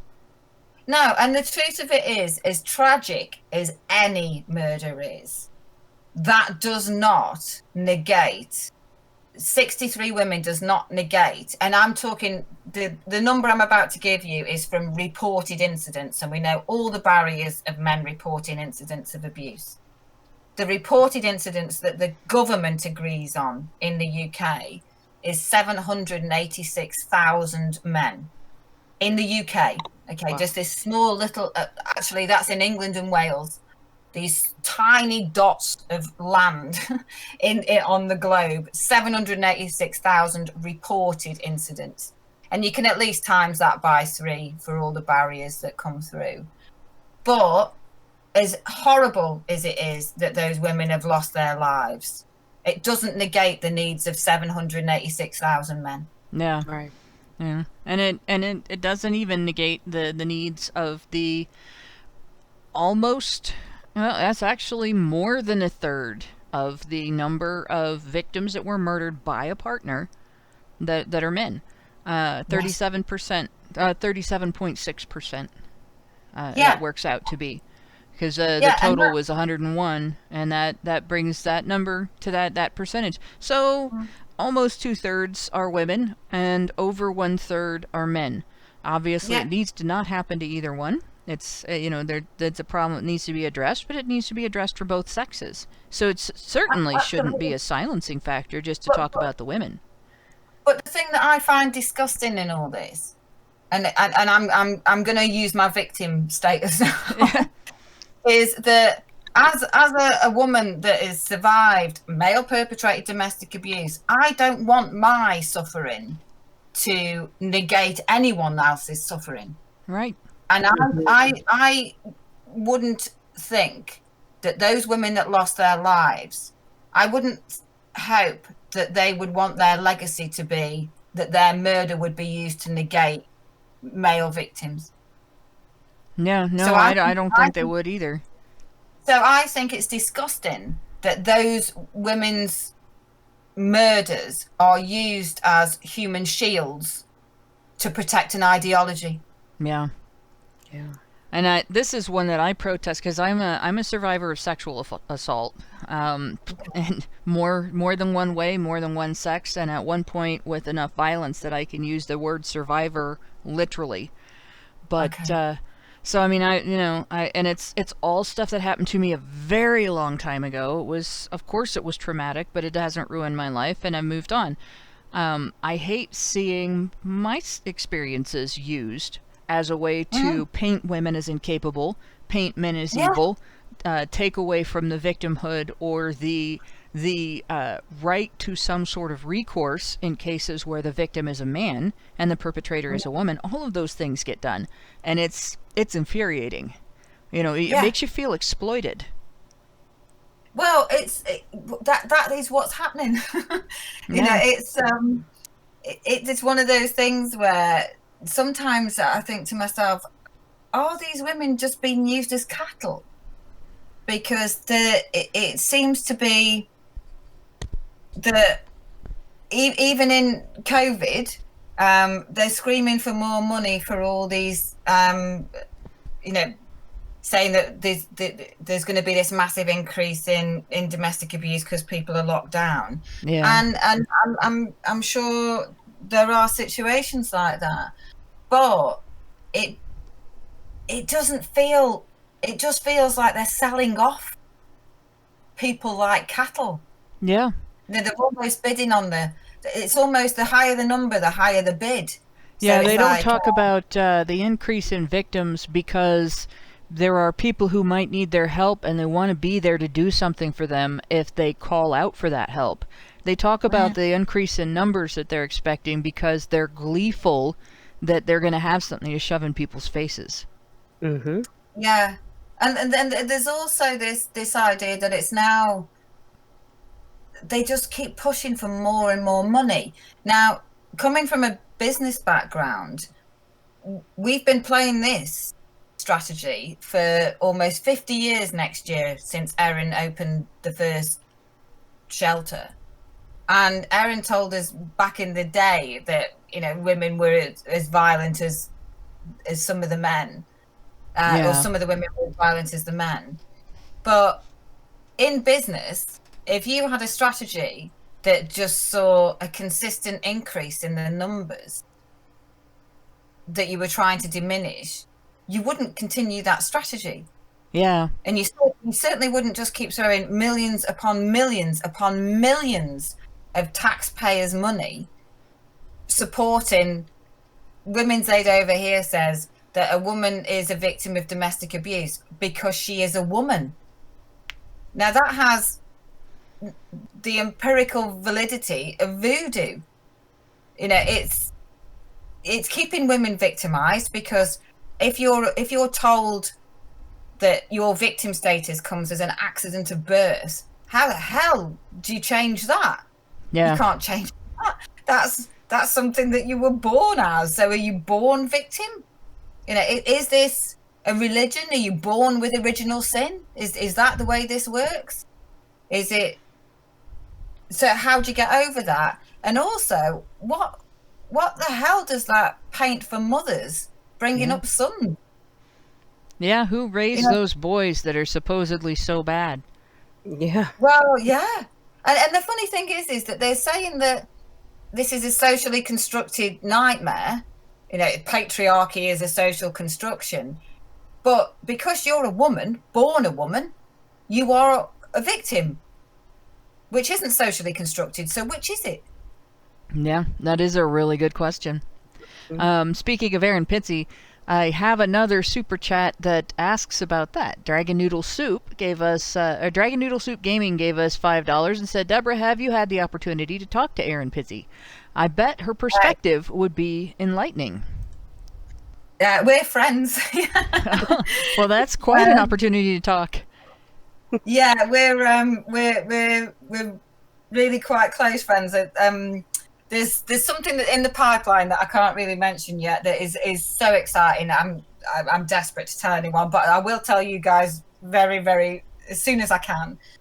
Great. But yeah, we're friends, and we've spoken at this at length because Erin went through such a horrific time that she worries about me, and she worries about my family and all those kind of things. She's very much like another mum to me.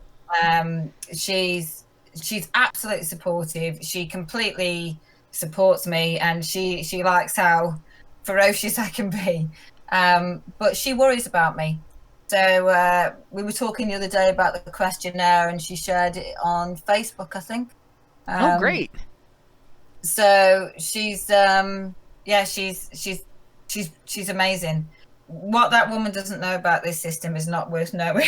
Yeah, that's something that the more that I've seen her, she's got several videos on YouTube of her speaking, different people's channels that have up video from different events that she's spoken at, and she is to me on par with my greatest hero, who is my grandmother, and my grandmother was a pioneer in the field that I work in, and she and her family worked very hard and actually affected change in the way treatment is done and the way life, not necessarily like medical treatment, but support. I guess I would call it life support, just not, like the hospital-like term, but support for a free life for somebody who has disabilities.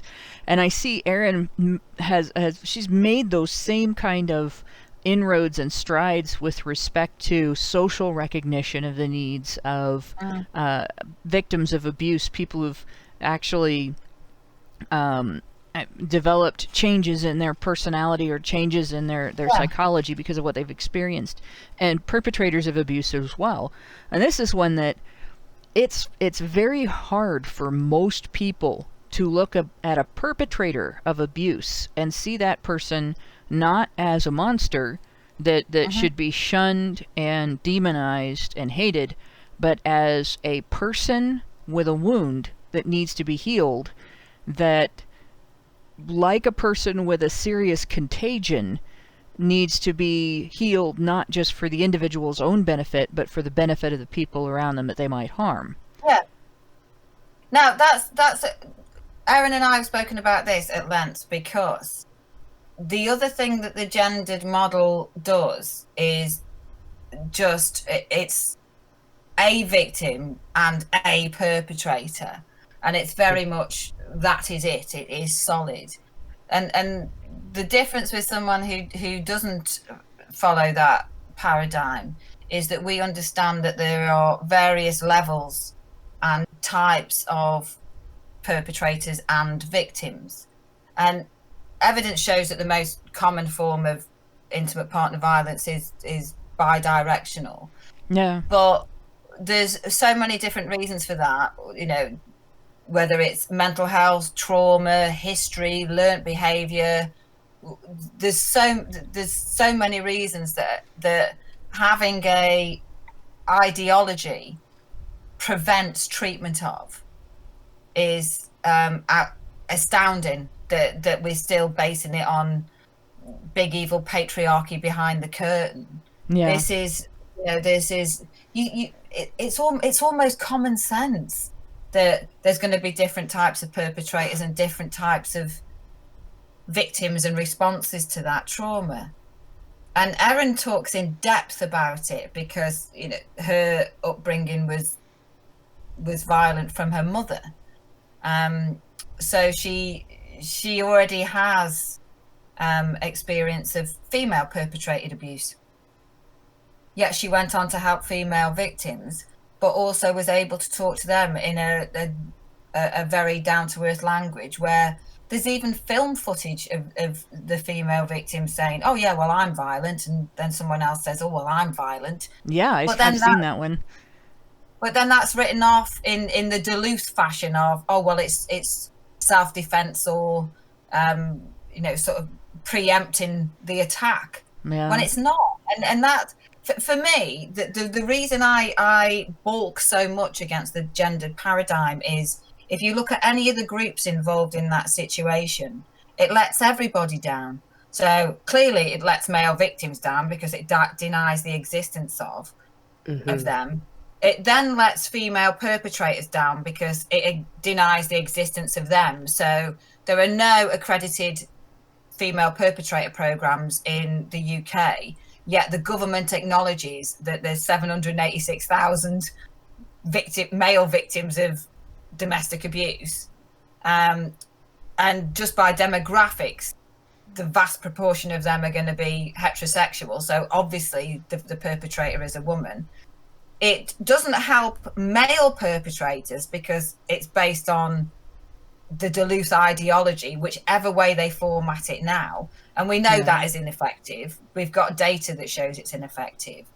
But then it also lets down female victims because it keeps them in a state of victimhood. And because they're not treating male perpetrators correctly, there's still going to be male perpetrators there, because they could be bi-directional or certainly instigating it. That's not acknowledged or treated. So there's those 4 groups that are being let down. And then there's a 5th one right in the center of this that is not being acknowledged, which is children. Children.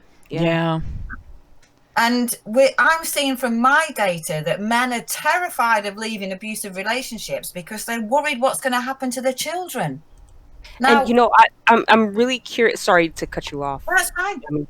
I'm really curious to see what this is going to bring out, because there's this narrative that when relationships break up, that it's the man that leaves the children. And I really don't think it's that. I think men leave the relationship. They don't necessarily want to leave their children. No. And in situations where, you're either married or living with the mother of your children, and you're in a relationship with an abusive partner, what option do you have? You want to, as the man, as the male, you want to be there to protect your children. I mean, I don't see these men just willingly walking away in a situation like that. So what's coming through from my data is, and it sparked just a really heartwarming and heartbreaking debate on a thread of mine the other day, because I put out some data about the percentage of men that stayed, something to do with the percentage of men that stayed in a relationship that had children. And the men that were on that thread were having that debate. Some men said, I had to leave my children there. And some men said, I couldn't leave because my children were there. And essentially you're stuck between a rock and a hard place. But a male victim that I spoke to years ago said to me, he had been quite ill, and he put it down to the stress of being in that environment. And he said he realized that he couldn't take his children anywhere. So he had to weigh up, do I stay in that relationship and they end up with a dead dad, or do I leave the relationship and try and get myself well and then fight to protect them? Right. And I can't even imagine having to make that decision. One of my childhood friends, his choice to leave was, he seemed to be the trigger for her abusive behaviors. And she was not as bad when he wasn't around. And so he felt that his presence endangered the children. Okay, yeah. So there's like different things have happened. And of course the other end of it that's damaging to the children, that I remember Erin pointing out in one of her discussions, was witnessing the parents going at it all the time with each other. Yeah. And their conflict management revolving around coercive control or physical violence. Mm-hmm. The children learn that that's how you handle those things. Mm-hmm. And that it changes them psychologically. And of course, she's talked about when the mother experiences the emotions and the mental processes that go along with that while pregnant, it changes the child's brain chemistry in the womb. Yeah, it's one of the things I found, I spoke about the dissertation in my master's about female victims of sexual abuse. Mm-hmm. One of the things I looked at was facial recognition. And the reason I was looking at that is because sexual victimization has a high rate of re-victimization. And I was trying to understand why that was. And up until that point, I'd been researching psychopathy. And there was something really interesting in psychopathy about brain scans and mirror neurons and the ability to be able to pull someone into thinking that you knew them better than you did. You know, that sort of like, oh, I've met my soulmate moment, because of their ability to mirror people's behavior, which is how we learn as babies, and how we connect with people. We connect by facial recognition. We understand emotion through that concept. And what I found was something around called alexithymia, and that is an inability to recognize emotions in people's faces. So I applied that to sexual victimization and found that the outcome, regardless of whether you'd been victimized as a child or victimized as an adult, was that you could suffer from alexithymia. So you don't recognize the risk cues in people's faces. And we've all recognized risk cues throughout our life about when conversations have altered slightly and you start to feel uncomfortable and you go, right, time to go, whatever. Mm-hmm. There was evidence that showed that some victims of sexual abuse didn't have that ability. And it was linked to the trauma of having seen that risk assessment and cortisol levels in the brain. So what I found was that if you've been victimized as a child, your cortisol levels are set higher in the brain. So you kind of function like you've perpetually lost your car keys. You know, when you've lost your car keys and you can't leave the house because you start tearing your house apart because you're late and you've got to get out of the house or whatever. That level of sort of cognitive hypercognition, as it were, leaves you in that state of flurry all the time. So you don't recognize stuff, the risk cue, because that's happening. If you've been victimized as an adult, your cortisol levels can be switched off, because high levels of cortisol in the brain as an adult will damage your brain, and your brain is selfish. It wants to protect itself. But either way, whether you're a child or an adult, the outcome is exactly the same, that your cortisol levels have been affected in such a way that you can't recognize certain emotions in a potential predator, as it were. And I had this conversation over and over again with a feminist colleague of mine who could not accept that would be the reason that someone was victimized and re-victimized, because it wouldn't allow her to shift out of it's because she's a woman. Yeah. It's a funny thing. They can recognize the behavior of natural predators in every other area of the animal kingdom except humans. Yeah. Yeah, and also the ability that the brain can be really nasty. Our minds can be really nasty. You know, we've all had that 3 o'clock in the morning waking up and all of a sudden you start thinking about every embarrassing thing that you've ever said in the world and what if it happens and what if that happens. And that's how the brain survives. It responds better to bad because it's trying to get us out of that situation to keep us alive. Right. It wants to keep your body alive because essentially it's a selfish organ, Right. to put it in the simplest terms.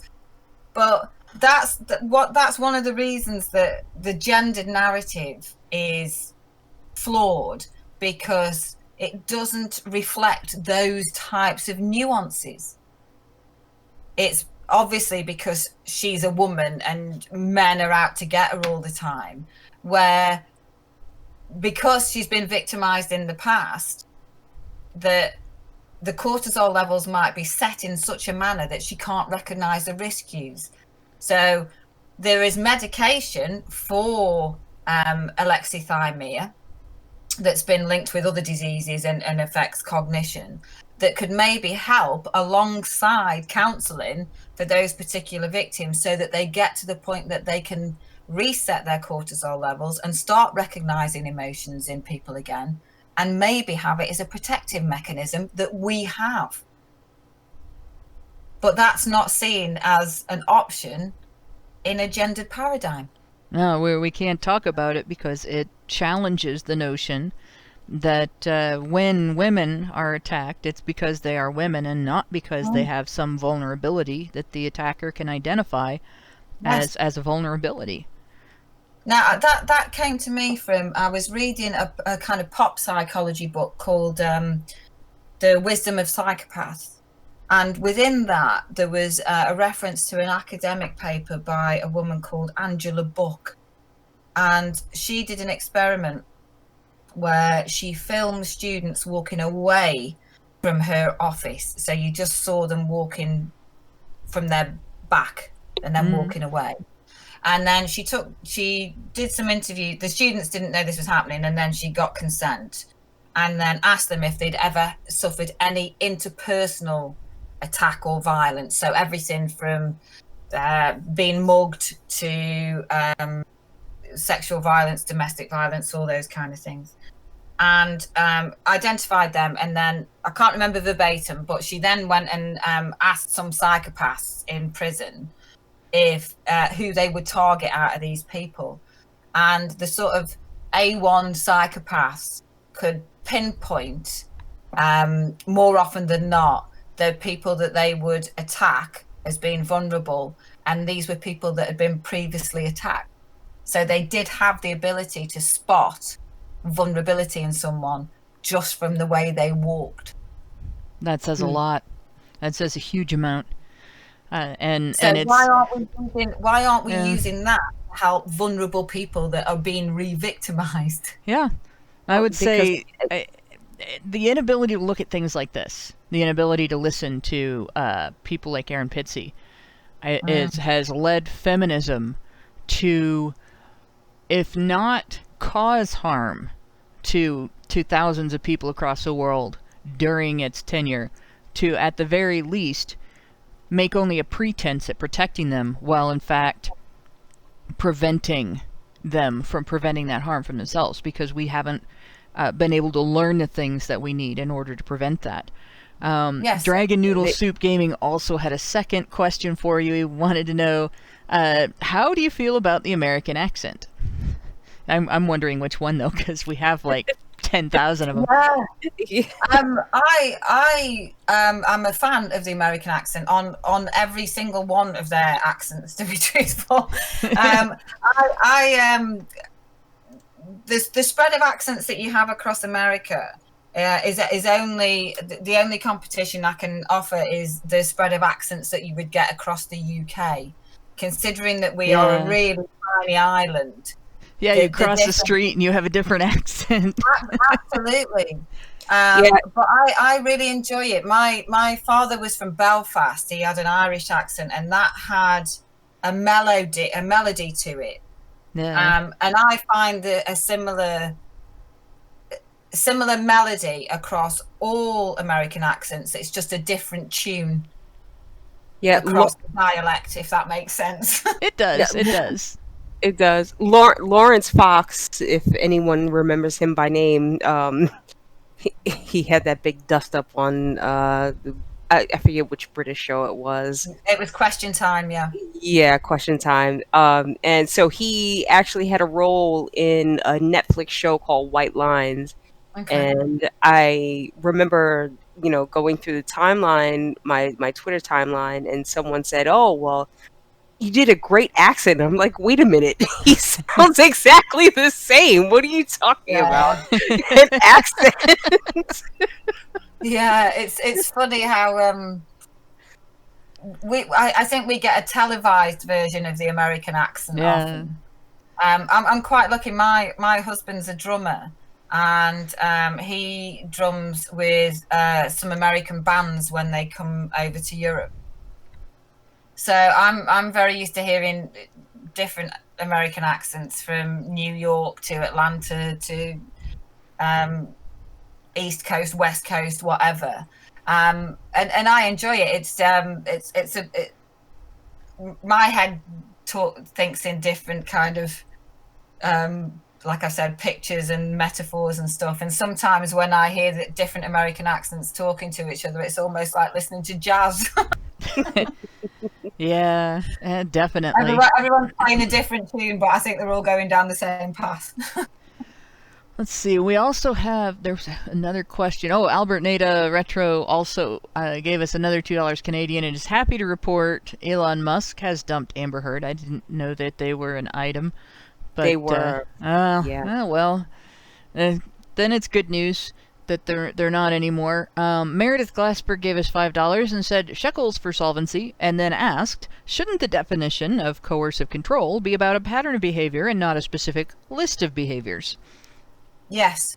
Yes. Yeah, which I think we kind of went over it a little before, but yeah, we made coercive control a crime in December 2015, and within that law there is very much a list of what the behaviors could be, but it is very much based on a pattern of behavior. I'm working on a piece of software at the moment that can identify coercive control in any kind of written data, whether it's a transcription or a text message or a letter or whatever. nice. And it is the reason AI and machine learning is particularly good in this area is because what AI is very good at is spotting patterns much better than a human is. We can go word blind or all the rest of it. So, and for that very reason, that it's difficult to evidence on isolated incidents. So you have to be able to present a pattern of behavior that takes you all the way through it. That is the way the law should be. It's very similar to the difference between annoyance, which can be a one-time thing, or a thing that is repeated but not directed at anybody, versus harassment, which is Yes. directed with intent to cause a response. And I think coercive control should be along those lines as well. There are a lot of times when you find that women get annoyed because their husband is forgetful, and they presume malice where there is none, or Yes. they're failing at controlling his behavior, and they see his refusal to be controlled as a form of coercive control.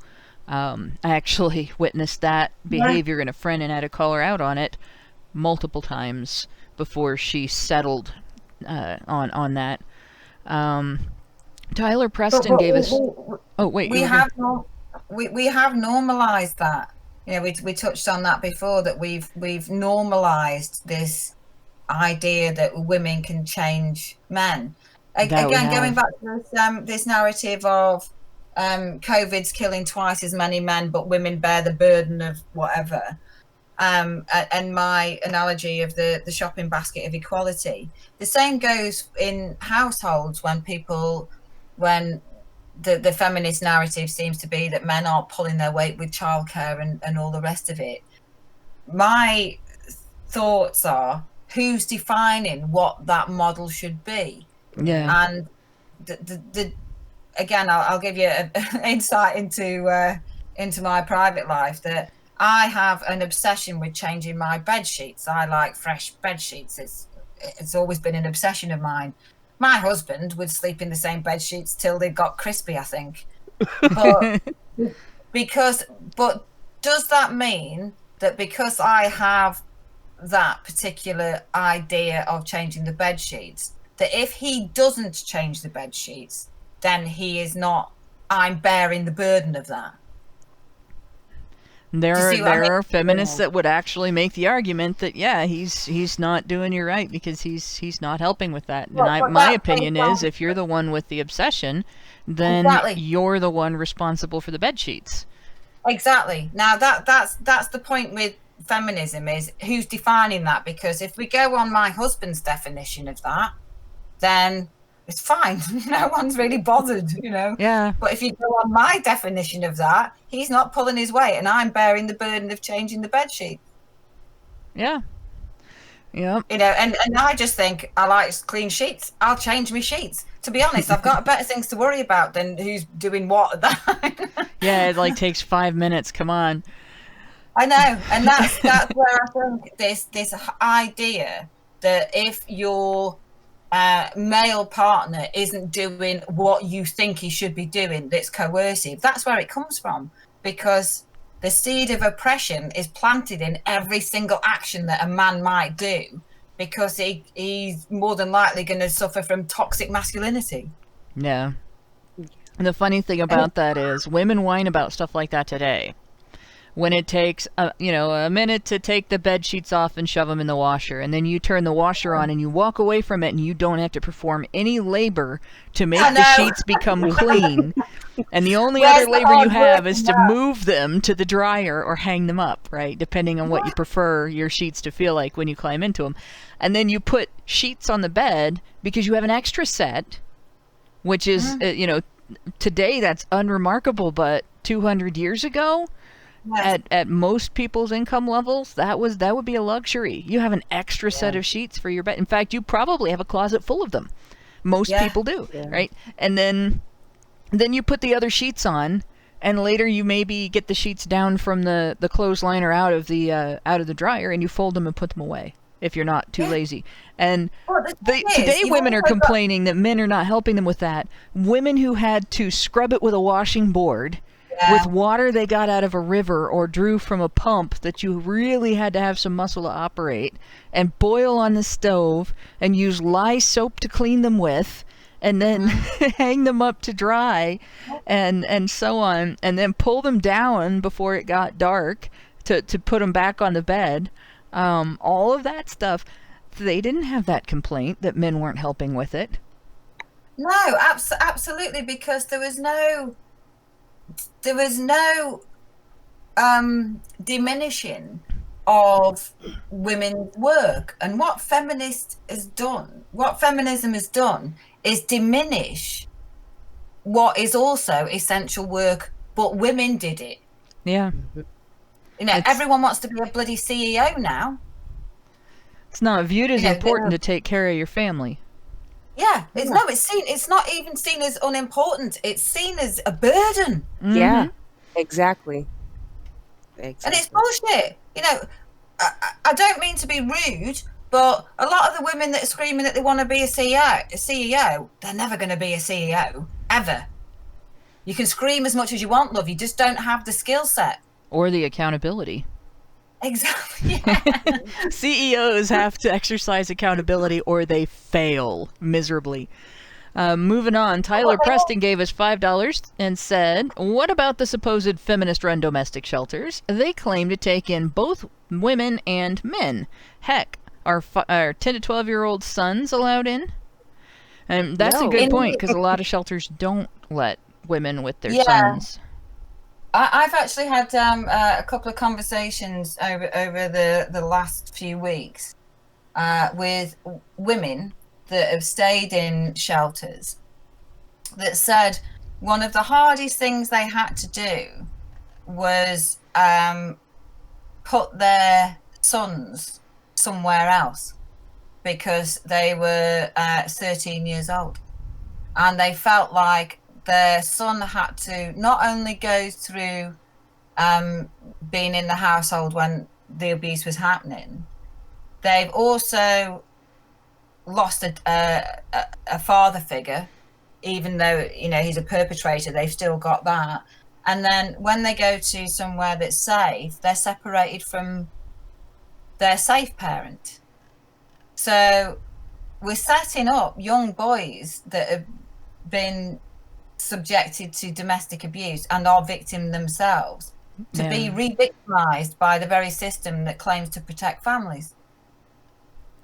Yep, we definitely are. And unfortunately, unless we can get the feminist narrative out of control over the shelter system, I don't see that changing.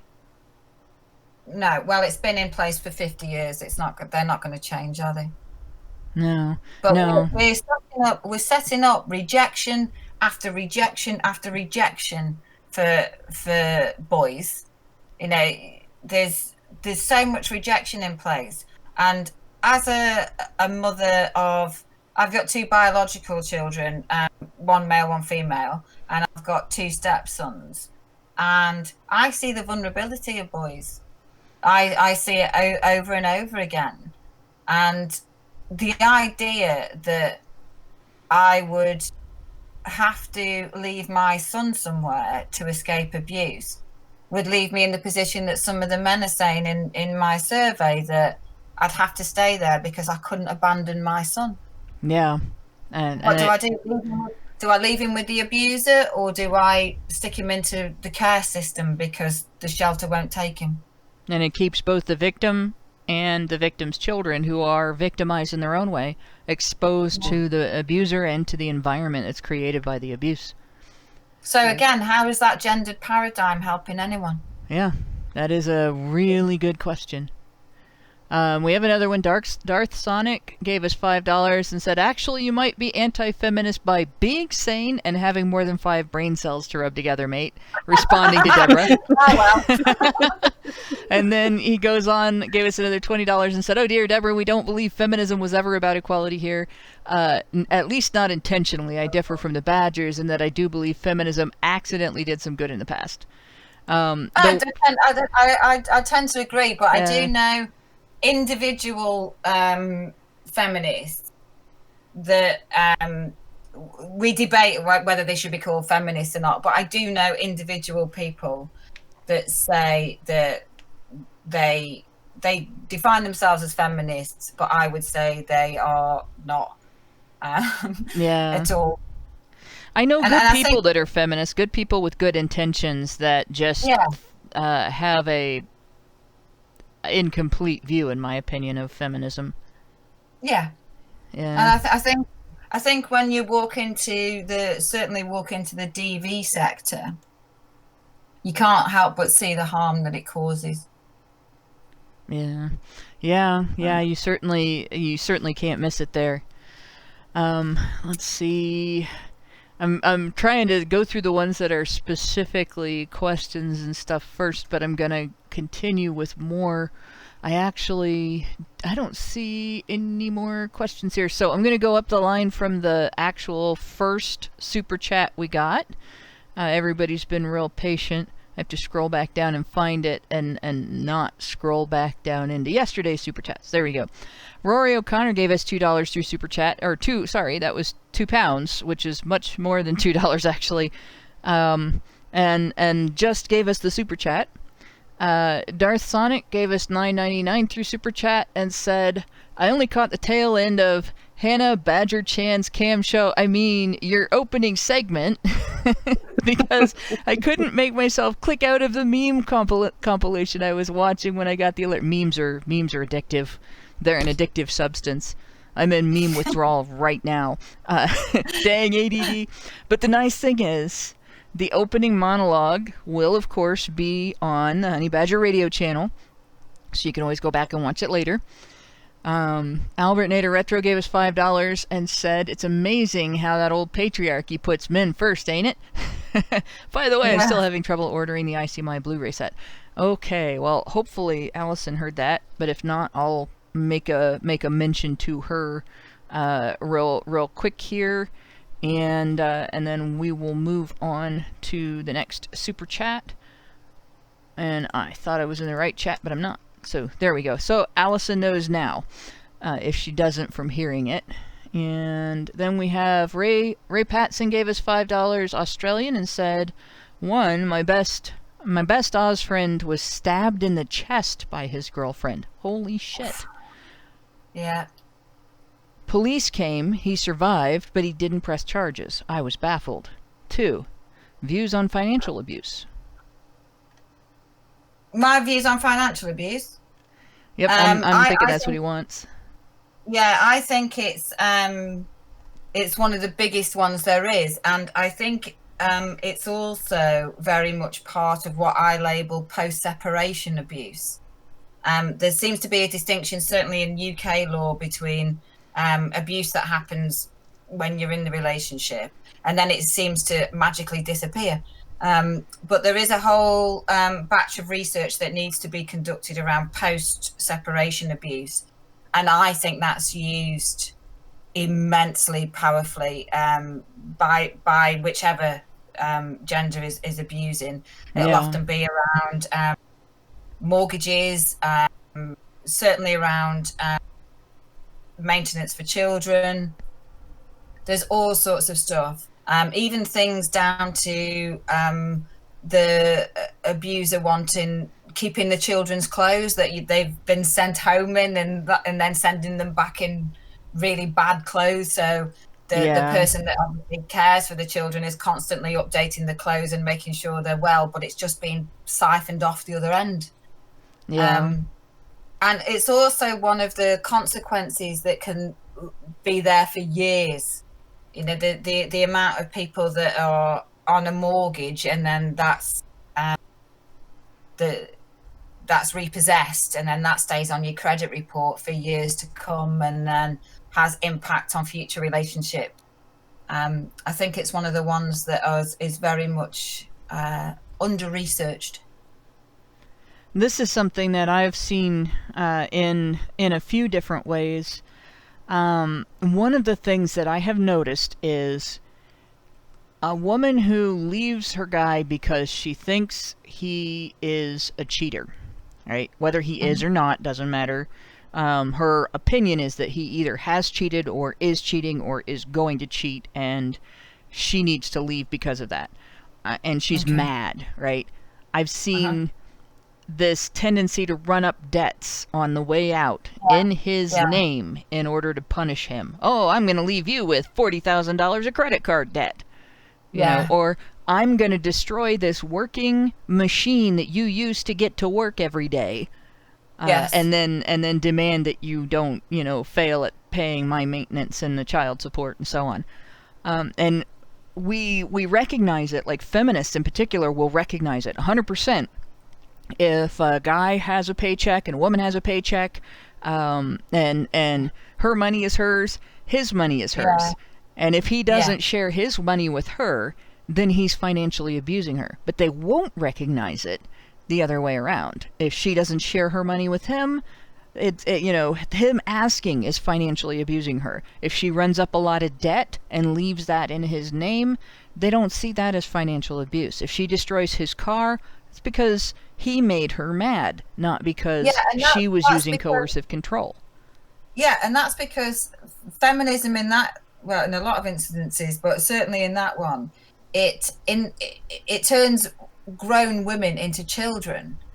Like you wouldn't if a child got hold of a credit card and started ordering willy-nilly off an internet and ran up a debt, you wouldn't hold that child accountable. You'd probably not be very happy with it, but you would think, I'll make sure I hide my credit card again. But what feminism is very good at is treating women like children. So it's almost as if, well, she didn't really mean to do that. It's just that she felt so vulnerable, and so it was. I think. She was hurt. Yes, it's seen as a defense strategy rather than an attack strategy. Yeah.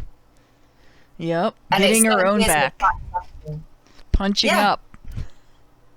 Yeah, but there was, even as far as revenge is concerned, that would be lauded. Oh, well, I took his credit cards and I went and bought a Gucci handbag, and then I bought this, that, and the other. And that abuse is, again, it's across the genders. I've seen it with men asking for maintenance of single mothers with children that aren't earning any money. I've seen mothers asking for cars when they can't even drive. Yep. In court cases, they want half of everything, including the car, but they don't drive themselves, but they're doing it because it's part of the abuse. I want possession of the house in community A, but I work in community B that is 100 miles away. Yes. I'm not going to live in the house. I'm going to rent it out to somebody, and I'm going to live in the community where I work and put the kids through school there. But I want possession of that house because it was our marital house. I've seen that one. Oh, it's vast, but it can be crippling for a victim to move on with that level of financial abuse. Yeah. It's just vindictive. The women's vindictive nature. I don't care what it is. If it suits me in any way, if you have it and we are no longer together, I want it. Mm-hmm. Or But if you that- leave me, I will ruin you. That's the other one. Yeah. Yeah. Yeah. Absolutely. But we've seen that lauded as well. What was Donald Trump's first wife? Was it Ivana Trump? Ivanka. Yeah, Ivanka. Ivanka Trump, when someone said to her, have you got anything to say? And she said, don't get mad, get half. Yeah. Mhm. And it is very much a kind of mantra of, if you're going to leave him ruined. Yeah.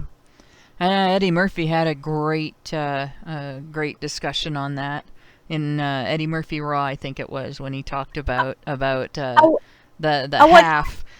I want half, Eddie. I want half. Yeah. So, Yeah. man, he really nailed it. And that, like, nobody would accept it if men did that. No. So we go on. This is sort of related. Ray Patterson gave us $2 Australian through Super Chat and said, "Man's house gets man cave corner. Reverse genders." Mm-hmm. Yeah. Yeah, it is very much that. My husband's got a drum room. Yeah. But No, I that's can because of understand. noise. That's because- Like, that's specialized. Yeah, and it's at the back of the house because it's very, very, very noisy. Loud, It's got yeah. 3 drum kits in there.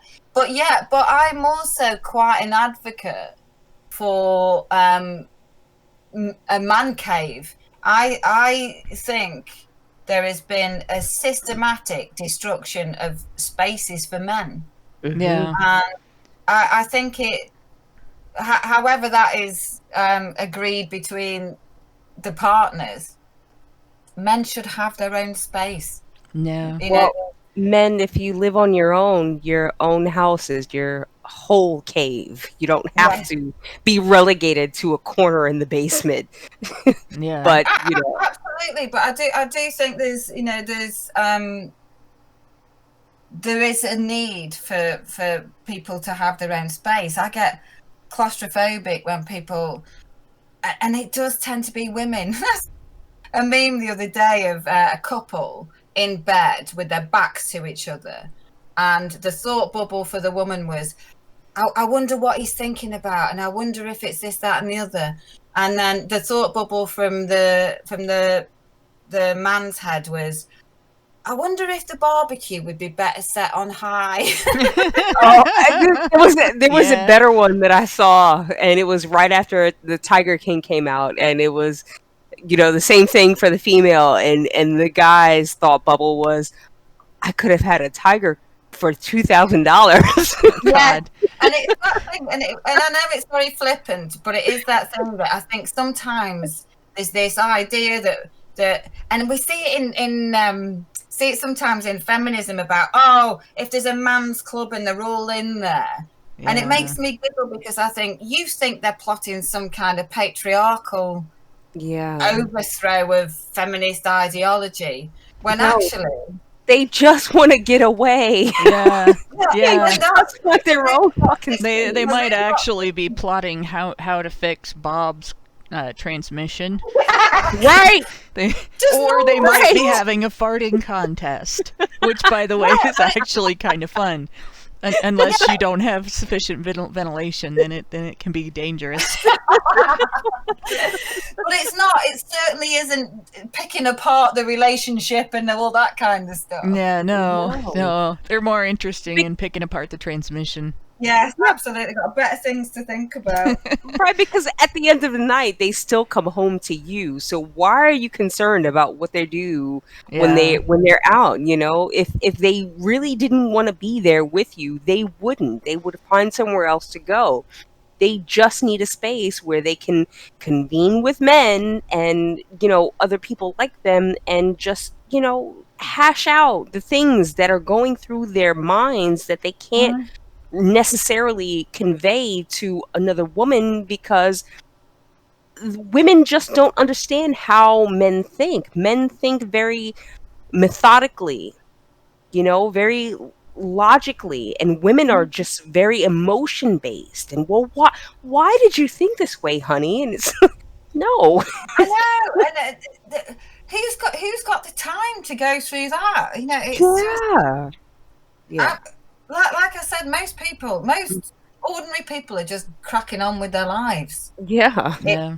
It doesn't. This ideology isn't helping anybody.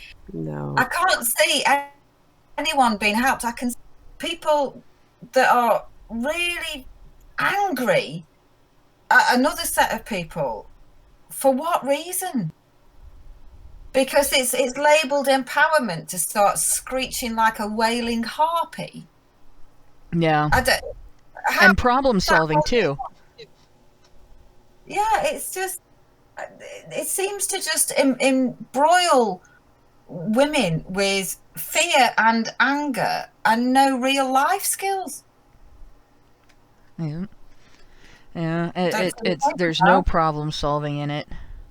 And it can be crippling. You end up spinning your wheels for, well, what? Feminism has spun its wheels for 200 years, while in response to their screaming, men have addressed the problems that they say exist.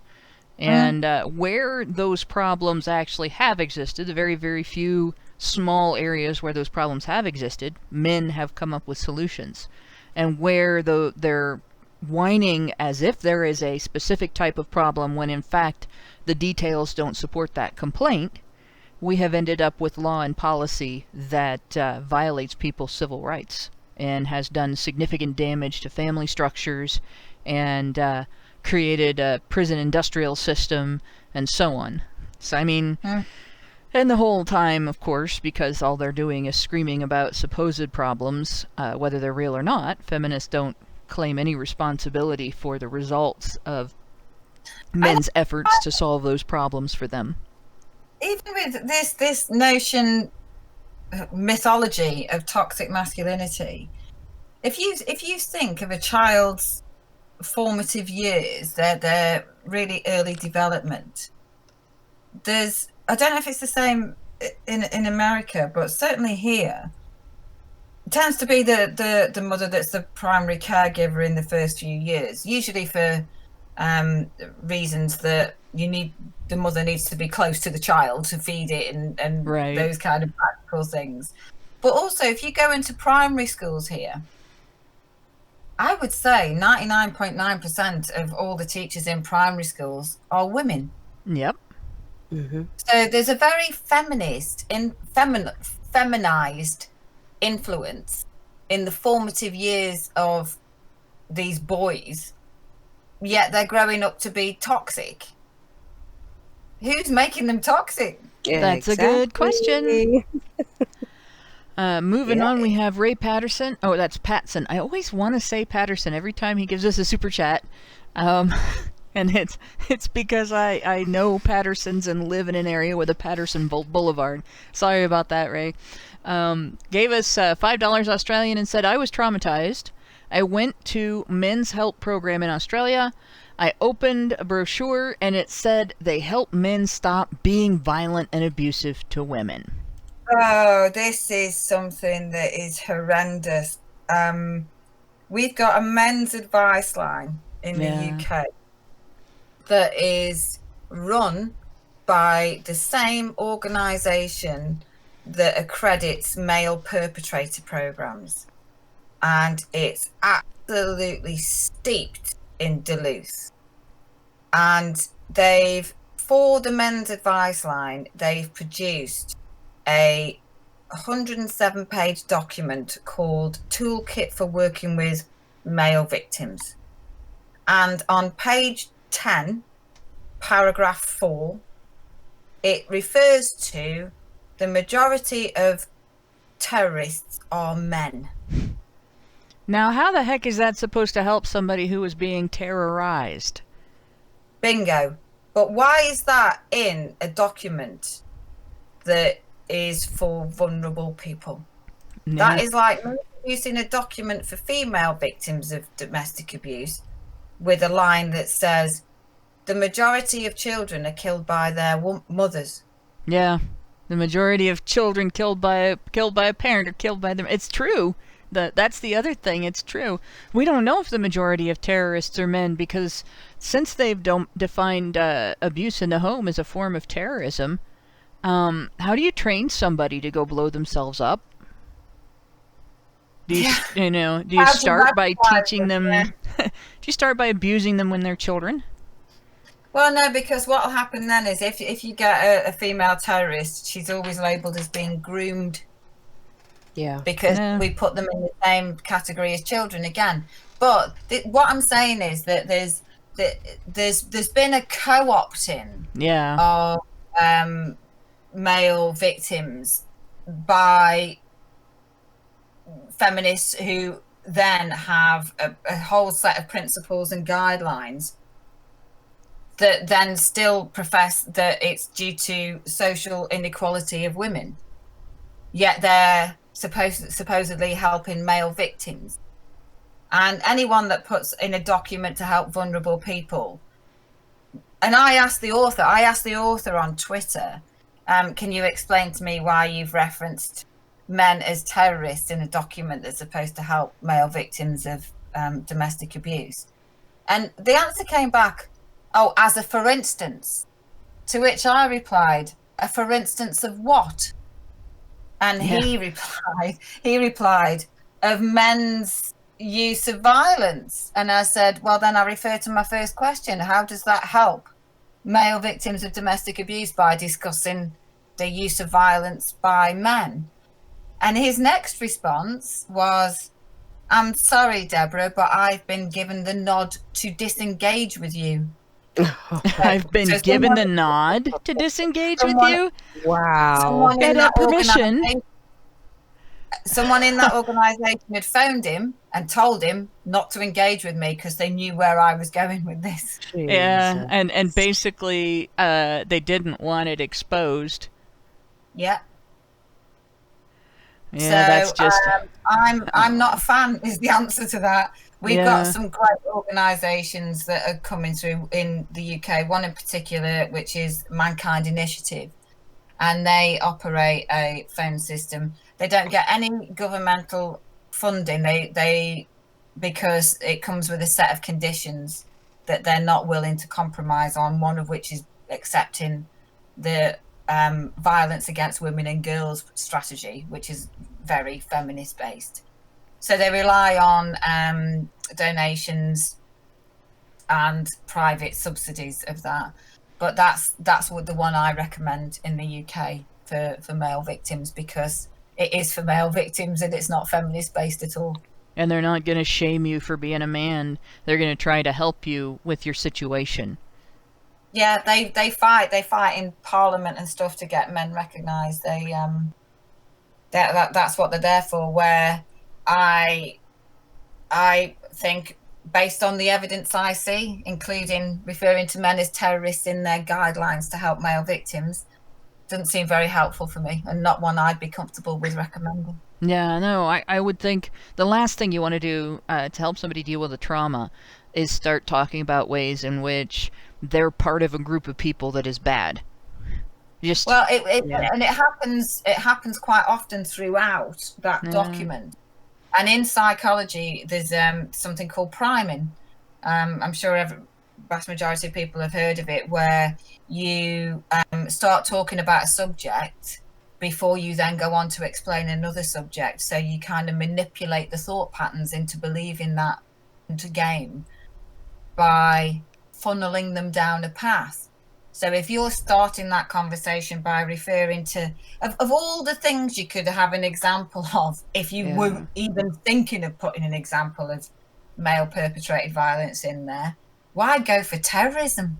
Yeah. Because again, if we look at the percentages of terrorist acts compared to normal population around the globe, I reckon we're in the 0.00000s again.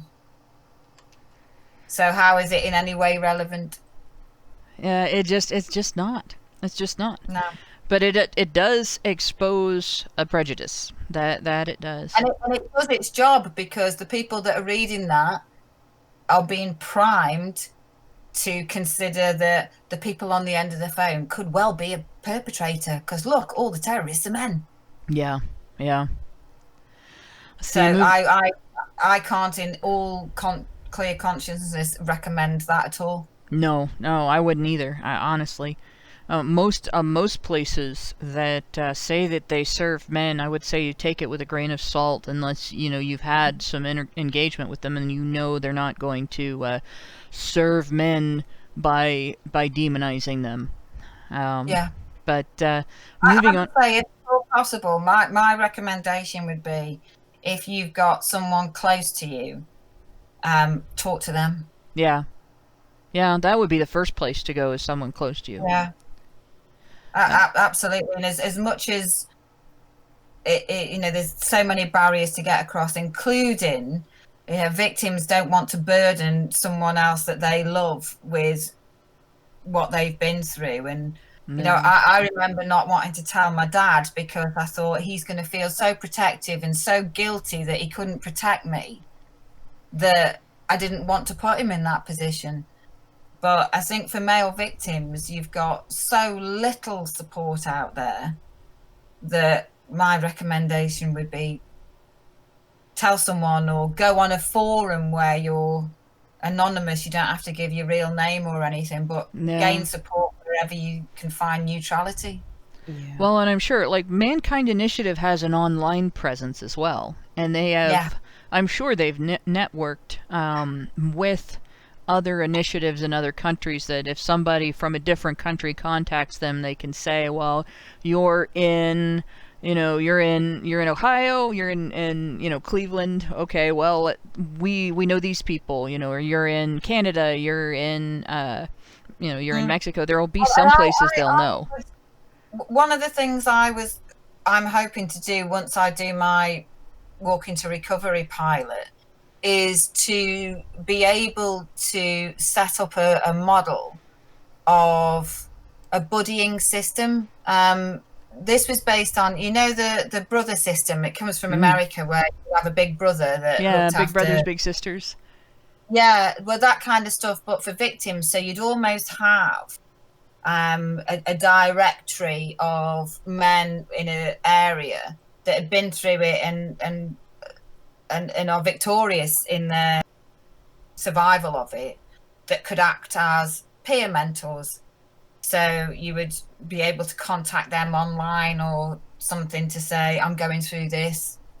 How do I get help? And put the help out of governmental funded agencies and back into the community. Yeah. There's a bit of informality that exists in that here in the United States, we do have organizations that are aware of other organizations and can help people get into contact with organizations that themselves have survivors and psychologists and people who have worked with people who have been abused and so on. And like A Voice for Men and the National Coalition for Men come to mind really quickly here. They're both, if I was in Canada, I would contact CAFE. They're not specifically a men's rights group, but they do support a number of shelters for men that don't use a feminist perspective that demonizes men. They're more interested in solving the problem of, this guy is stuck in an abusive situation, let's help get him out and get him reset so he can actually move on with his life.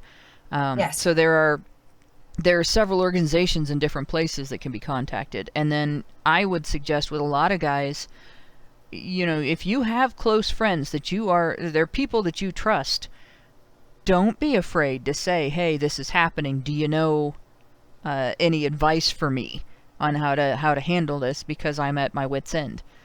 And friends are there to be relied on as well. I've spoken to friends of victims as well, and often they know, especially with men, that there's I don't know if you have there's similar phrases in America, I'm sure you do, but we have a couple of phrases that spring to mind about men that are controlled.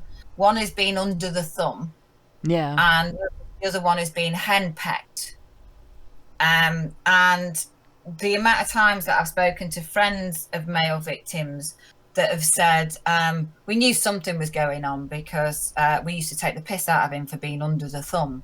But actually, we were taking the piss out of him, hoping he would open up. Yeah. Yeah. And we almost wanted him to know that we knew without him knowing that we knew. Yeah. You know, and I think if, as much as we try to hide it, those people that are close to us know something is going on. Yeah. And often they're just waiting for you to go, I need your help, and they're ready to do it. They're ready to spring into action, but they don't want to cross a line without you asking for it. Yeah. And this is not unusual. Like, you see it, and guys won't really necessarily, they won't verbalize things like that necessarily with each other, but there's a knowledge. They'll accommodate each other, and they'll work together on, you know, well, we can't let this happen because we know, you know, Bob's wife is going to have a conniption fit if he comes home 5 minutes late. He can't have a conniption fit if he knows Jerry came with his wife instead of alone. Even though Jerry's wife has no sights on Bob whatsoever, right? And vice versa. And by the way, if you're Jerry's wife and you see Bob's wife abusing him, don't feel bad about saying, you know, that's really shitty. I would never do that to my husband. Have you considered this idea? And, you know, even if you say it in a more feminine and diplomatic way, don't sit there as a woman and let another woman behave like that and not call her out on it. Because we influence each other a lot. Absolutely. And you would hope that would work. But I've had some pretty severe abuse. I even had I've had a couple of surveys filled in with just whoever it is calling me names through each different section, and I find it funny that they've spent their time doing that. And one of the things I find really heinous about certainly the aggressive feminists that are on Twitter is how easily they become abusers to other women. Yeah. Under the guise of the sisterhood and we're here for all women and all the rest of it. It's the same with the Biden thing. Only a certain type of woman are they actually there for, and it's only the ones that agree with them. Yeah, they certainly don't want to do anything for women who disagree with them, or women who will hold abusive women accountable, or who will say, you know, hey, you guys maybe need to get some conflict counseling, management counseling as a couple because you guys are abusing each other in situations where that's happening, which is actually the majority of abusive relationships. And that could be that particular couple, that's their normal. If they've been brought up in an environment where that's how conflict is managed. Yeah. How else do they know to manage conflict? Unless somebody comes along and says, hey, you know, you could try this. And if they have somebody who has made it their profession to help people learn better ways to manage conflict, then they can go in and deal with it. And the biggest problem that I see is never suggest marriage counseling. Like, if I see a couple like that, I wouldn't suggest going to a marriage counselor. I would actually suggest finding out where they can access the kind of conflict management counseling that they give to people who are going into management positions in corporations. Yeah. When I went into that arena, we were trained on conflict management, not just of if you were customer facing, but also in the environment that you were working in, because you would. You know, we're human beings. We like some people, we don't like some people, but that doesn't mean that you can't work together effectively. Yeah, and I don't know why that's not part of the curriculum in the public education system either. I agree. I think there's certain things that we focus on as under the guise of education that are just irrelevant. and there are things that are not taught in school. Critical thinking, for example, is I'm such a huge advocate for that, about teaching kids that just because it's in a book doesn't mean it's true. Right, right. Yeah. Yeah, and just being able to, children are innately curious, and there seems to be that school kicks that curiosity out of them, and then when they get to university, they try to put it back into them, because the amount of people coming into university that we really, certainly, I can only speak for mine, but there really is this push about how to develop your critical thinking skills. And by critical, I don't mean gender studies or anything like that. I mean how to break down research, how to see where it comes from, and be able to question results effectively and academically, rather than either take it as truth or not based on ideology. Yeah, no, it's just a culture of conformity. Yeah. Where are the rebels? Where are the punks? Where are these people? They're not allowed. It's bizarre that I find myself as part of a sort of counterculture. Mm-hmm. The critical thinking counterculture. Jeez. Yeah, exactly. And yet I strived in my teenage years as a punk. I was a punk in the UK, punk, goth, raver, all those kind of things, where I didn't think that I'd ever be doing a PhD and end up being counterculture. Yeah, that's just crazy. It's bizarre, but that's the way it is, I'm afraid. The next one we have is Darth Sonic gave us $10 and said, even self-called male supremacists, rare breed to be sure, I think more often the label gets applied by other people, are pretty gynocentric. Women just need to bend over and their masculine ideal walked right out of a woman's favorite BDSM romance novel. Yeah, I think that's pretty good description of the very, very tiny minority of people I've run into who have this idea of superiority that fits the feminist model of male superiority. And they do seem to be like, they have these stereotypes of both sexes that are like that. Yeah, but I mean that can apply equally again to either gender, and there's no accounting for arseholes. Yeah.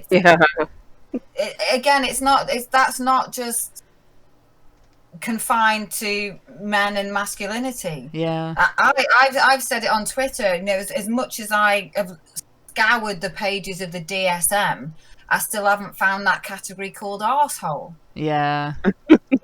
No, assholes are everywhere.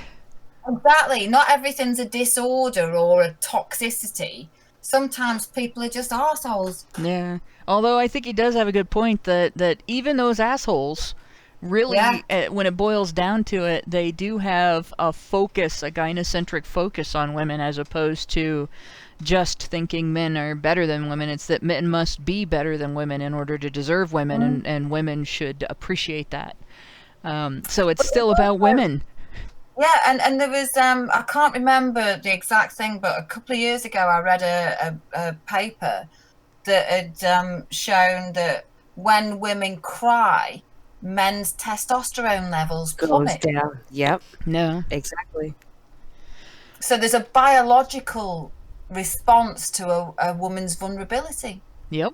That's the only reason feminism has had successes of any kind over the last 200 years is because when a woman cries, a man looks for a way to solve whatever problem it is that she's crying about. Exactly. Yeah. There was also a paper I read about how testosterone drops when men are separated from their children. Yeah. And how a lack of testosterone, this was another paper, was linked to suicide ideation. And that needs further investigation. What happens when that biological element kicks into hormones? I mean, we fully accept how women's hormones fluctuate with different responses to seeing children or being with children or not being with children. But we don't seem to have that same research when it comes to men and their hormones. No, it's Yeah. the empathy gap. You know, we don't empathy. recognize. I mean, a part of men's identity, the part of men's identity that is their sense of importance as part of the human race. It's tied up in their ability to be there and take care of the people that they love. And it's biologically tied up in that ability. It's not just a psychological thing. It's a biological imperative for them. It's part of how the human race survived for so long and became a dominant species in the world. And to ignore it is catastrophic for men. And it's not surprising at all that that is related to male suicide. Yeah. Yeah. But it's something that... Sorry, go on. Oh, go ahead. I was going to go to the next super chat, but say what you were going to say first. Oh, no, it's just... I just think that there's a real need to start linking all these really crucial elements together rather than either ignoring the issue or researching the issues in isolation. Yeah. There always needs to be a committee approach to it. Yeah. I mean, you can't very well help to prevent male suicide by telling a man whose children have been taken away from him and his wife has told him that he's evil and a threat and told the community that he's an abuser, whether she has any evidence or not. Can't tell a guy that comes in with suicidal ideation, well, it's because your masculinity is toxic. And hope that is going to help prevent him from committing suicide, because it's going to do the opposite. Utterly. Yeah. Going on, Albert Nader Retro gave us $10 Canadian and said, Jason Momoa should refuse to do Aquaman 2 with her, meaning, oh God, I can't think of her name. Yeah, Amber Heard. Amber Heard. Now Henry Cavill is back as Superman, and he's clicking out and could make a cameo in Aquaman 2 as well. Tara Reid is the new Paula Jones. So there's a whole bunch of things there. The first one, I would say, I don't want to see people canceled because they did bad things publicly. I want to see instead pressure on Heard to get help. Yes. Not pressure on the whole community to say, we're going to unperson her, because I wouldn't want them to do that if Johnny Depp had been guilty. If everything she said had been true, I wouldn't want them to do that to him either. The pressure would be, get help. I also think if it was down to her co-star to refuse to work with her, that puts the onus on a man. Yeah. When if she's still denying this, which she currently is, the pressure needs to be on other women. Yep. And the feminist movement that she Me Too'd her way through for the past however many years, to pull her aside and say, we think you need some help. Yeah. We'll help you, we'll support you, but we can't have it one way without the other. But the problem is that she's not going to get any of those. No, she's not going to get any good advice from them. Now, Momoa would be well within his rights to turn around and say, I don't trust this woman, I don't want to work with her. If he's defending himself, I wouldn't criticize him for that. No. But I don't think as part of a society... I'm very much against just canceling people in general. I think the vast overwhelming majority of people that we look at as bad people are actually just people who have some level of harm or damage or wound or injury, whatever you want to call it, that if that can be fixed, they can work with everybody else without doing harm to the people around them and without becoming a source of conflict among the people around them. And that's really what should be our main goal. We're too busy trying to demonize anyone that doesn't... we're creating our own template if we start demonizing everybody that doesn't fit in with it. Yeah, I totally agree.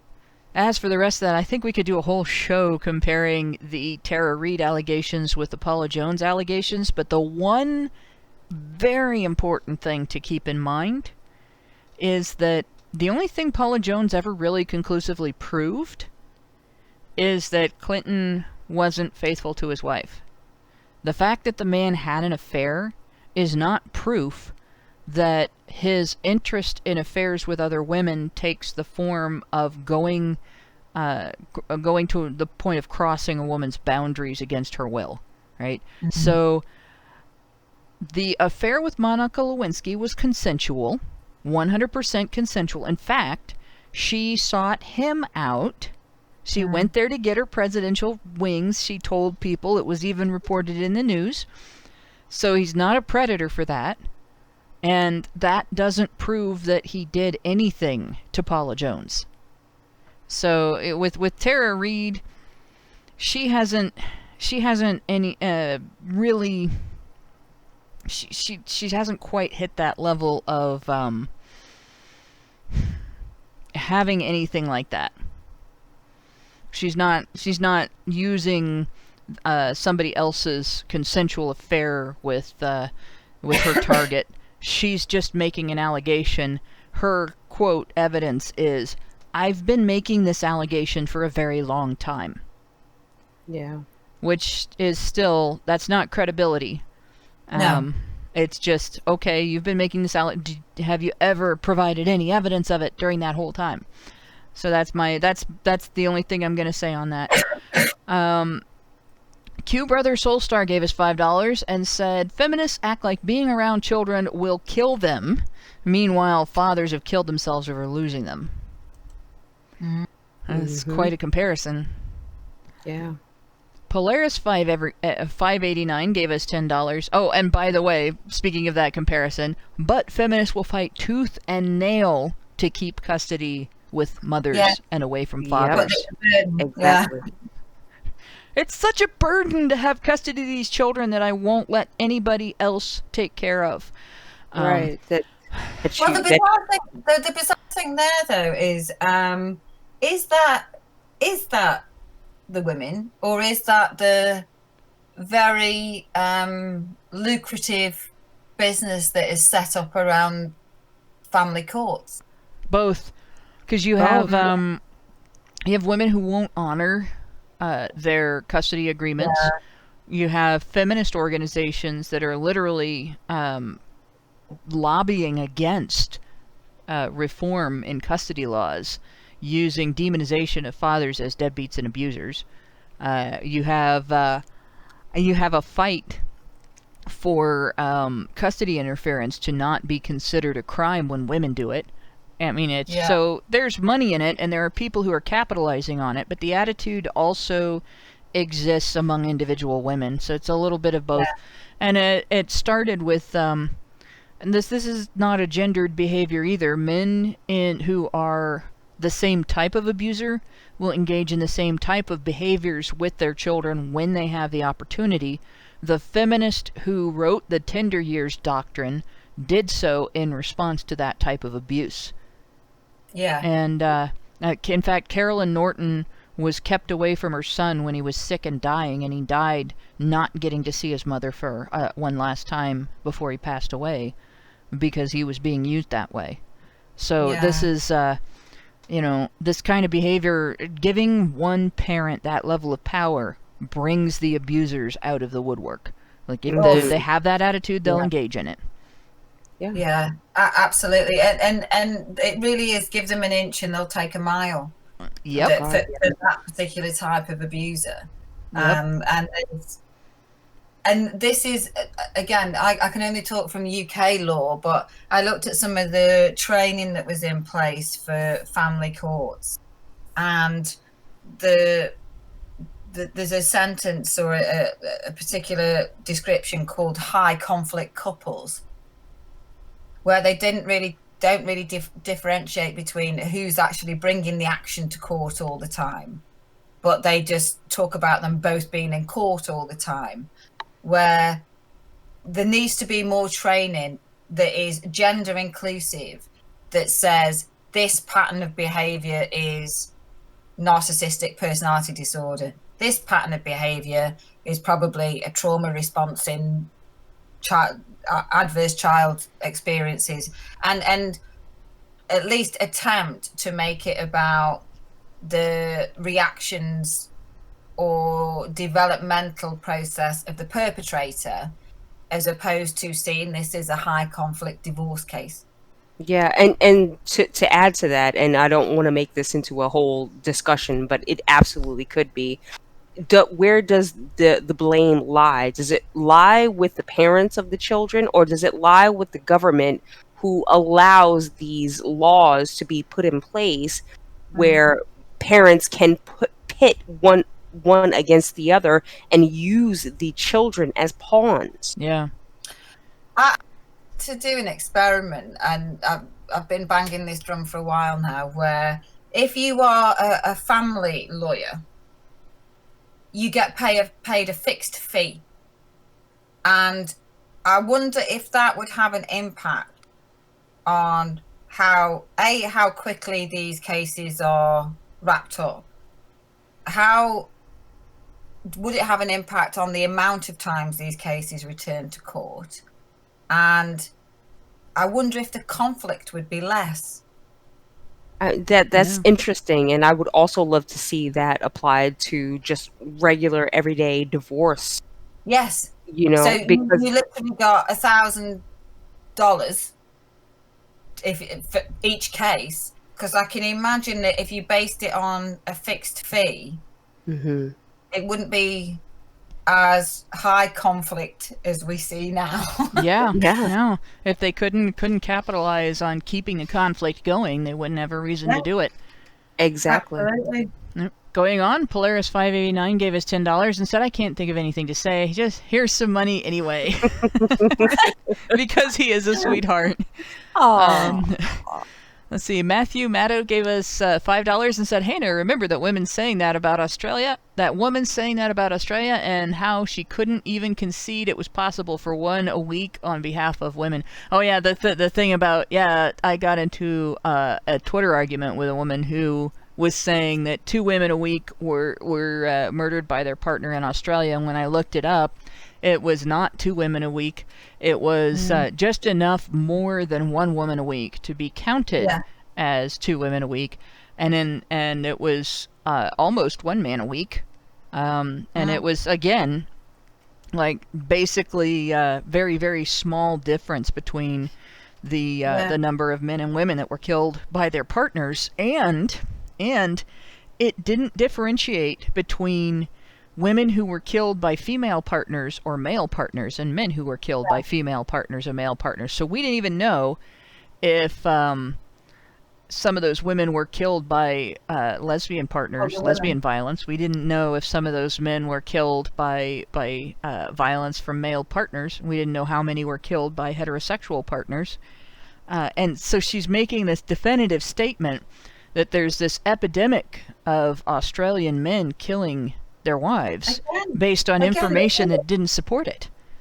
It's like, and this is why I always think about it in terms of a cult, because it's like they issue the sort of 10 commandments of feminism when it comes to domestic abuse, and it will go from overwhelmingly affecting women, and then disproportionately affecting women, and then X amount of women a week. And if you dare to challenge that mantra, they just can't see it. It's as if you can say to them, you know that the numbers are very similar for men, and then they perform another gymnastic routine that says, well, then most of them are killed by men. And even when you present data and say, well, firstly, isn't that victim blaming? If you've been killed by somebody, why do you not get support depending on the perpetrator of the gender of your murderer? That is freaky. But also, why can't they hold 2 thoughts in their head, which is this: women can be victims, and not all, and so can men. One acknowledgement of one does not diminish the need of the other. You want to see them go nuts, have them look at the data from the standpoint of who are the primary victims murder perpetrated by men. Yeah. Because the vast overwhelming majority of people killed by men are other men. Yes. But who are the primary victims of female perpetrated murder? Oh. Is that men as well? No. Is it women? No. Mhm. Children. Yeah. So, men target the least vulnerable group, or at least the group that's perceived as least vulnerable. They're not really, because the men that are targeted are more often than not targeted because they are out at night and they are in high-risk environments. Yeah. Women target the most vulnerable group. Yeah, well, there's also data that shows that men use their violence outside of the home, where women use their violence inside of the home. Yep. So it just, depending on how you want to discuss things, and all of that, there may be relevance to all of that discussion. Feminists will not want to look at any of it that doesn't demonize men. But yeah, it's just, that's just the way it is. Albert Nader Retro gave us $5 Canadian and said, 2 of the best people on earth are Aaron Pitsey and Dolly Parton. Michael J. Fox is great too, but he was born in Canada, so it's expected. I'll let Erin know that she's been compared to Dolly. She'll love that. Oh, you know, the thing that I love best about Dolly Parton has nothing to do with the majority of her career. It's her dedication to making sure that children have books to read. Yes, I saw that. That is near and dear to my heart. Yeah, it's absolutely amazing that. Yeah, and she's put a big effort into that too. A lot of her own money, a lot of work. It's great. Yeah, but I saw a picture of her reading to a whole stack of little children. It was just, yeah. Yeah, it truly is neat. And so I think that is a good comparison, because you know, Erin Pitsey has dedicated her life to trying to get society to remedy a situation that takes away children's security and their ability to engage in the world. And Dolly Parton has worked hard to share literacy, which is a vital tool to your ability to be self-supporting and understand the world around you. So that's a pretty good comparison. Yeah, and to be able to use critical thinking skills, you know, to be able to develop those as a child. I've worked really hard with my kids on those particular skills. Yeah. And they question it. They question things. Then the teachers will say to me, I'll give you an example with my daughter, who I'm probably creating a monster here, but noticed in school, and her school is really small. In the entire school, there's only 46 kids. It's a really small village school, and she noticed that if the girls put their hand up to go to the loo in class time, they were allowed to go. There was no question. But if the boys put their hand up in class time, they were told that they should have gone in break and they're going to have to wait till the next break. So she came back and said, I think my teacher wants a word with you. And I said, okay, why? And she said, I pointed out that she was being sexist today. Oh, that's awesome. That's okay, awesome. And she told me that story, and I said, well, that's fine. Thank you for telling me. If your teacher talks to me, I'm going to back you up, sweetheart, because you're bang on the money there. And a teacher did mention it to me, but in the best sense of the way that she said, I didn't actually realize I was doing that, but I will take it on board. Yeah, that is good. That's a good teacher. So I have created a monster of things. Yeah, well, that's exactly what we need, though. I mean, the more people are aware, you know, that when unfair treatment happens, they can speak up and say, hey, you know, this is really kind of unfair, even if they're the ones benefiting from the unfair treatment. That's important. So having, raising your kids to speak up about it is good. We have Xeranx gave us $10 and said, Tommy Sotomayor has spoken about situations in which fathers separated from children might benefit the kids by not showing care for them. Otherwise, the mom kills them. Don't know if you've seen this. I don't know if he brought it up during his ICMI speech, but I have seen him say it before, so it might have been in one of his live streams or YouTube videos, because I've seen a bunch of different things that he's done, and it might even be in some other place that he has spoken, because I've seen some of those as well. But I have definitely seen that, and he is right about that. That's a level of psychopathy that needs attention across the realm of psychology. That women have often gone without diagnosis, not just of psychopathy, but various other things. As I don't think until very recently, Asperger's and various elements like that, women were seen as they couldn't be have those kind of behaviors, because I don't see it as an issue. I see it as it's just a different way of being. There's no big deal. But I think often it's because we as a society think that sugar and spice and all things nice, women miss out on stuff because of that gamma bias, as it were. Yeah. And it's bad for everybody, because if they are psychopaths or sociopaths, or they do have a personality disorder that manifests in aggressive behaviors towards other people or predatory behaviors toward other people, those people are going to be hurt. And then at the other end of it, it reduces their ability to succeed in the world, right? It reduces their ability to have fulfilling lives, because they're constantly hurting the people around them and sabotaging their own advancement in the process. Yeah, there's a lot of stuff about the dark triad, as it were, where abusers that are diagnosed with narcissistic personality disorder die alone and addicted to whatever substances of their want, because they lose their charm and their looks and their ability to attract another victim, so they end up being lonely and sad. Yep. This is why I say our focus can't just be on demonization.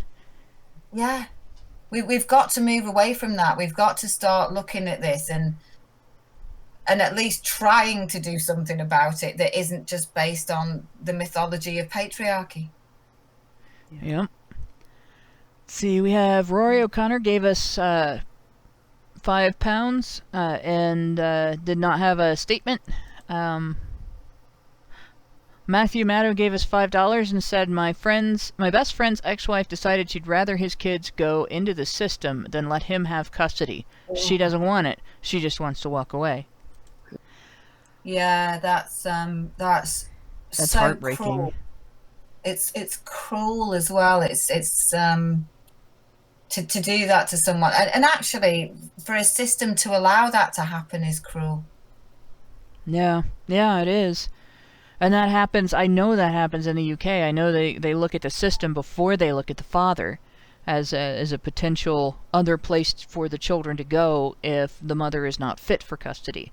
And I've seen that happen here. It's not necessarily something that we could cite literature and say this is the statute or this is the policy, but I have seen it happen here. Yeah. But I mean, it's all enabled, isn't it? It's enabling a level of cruelty that really shouldn't exist. Yeah.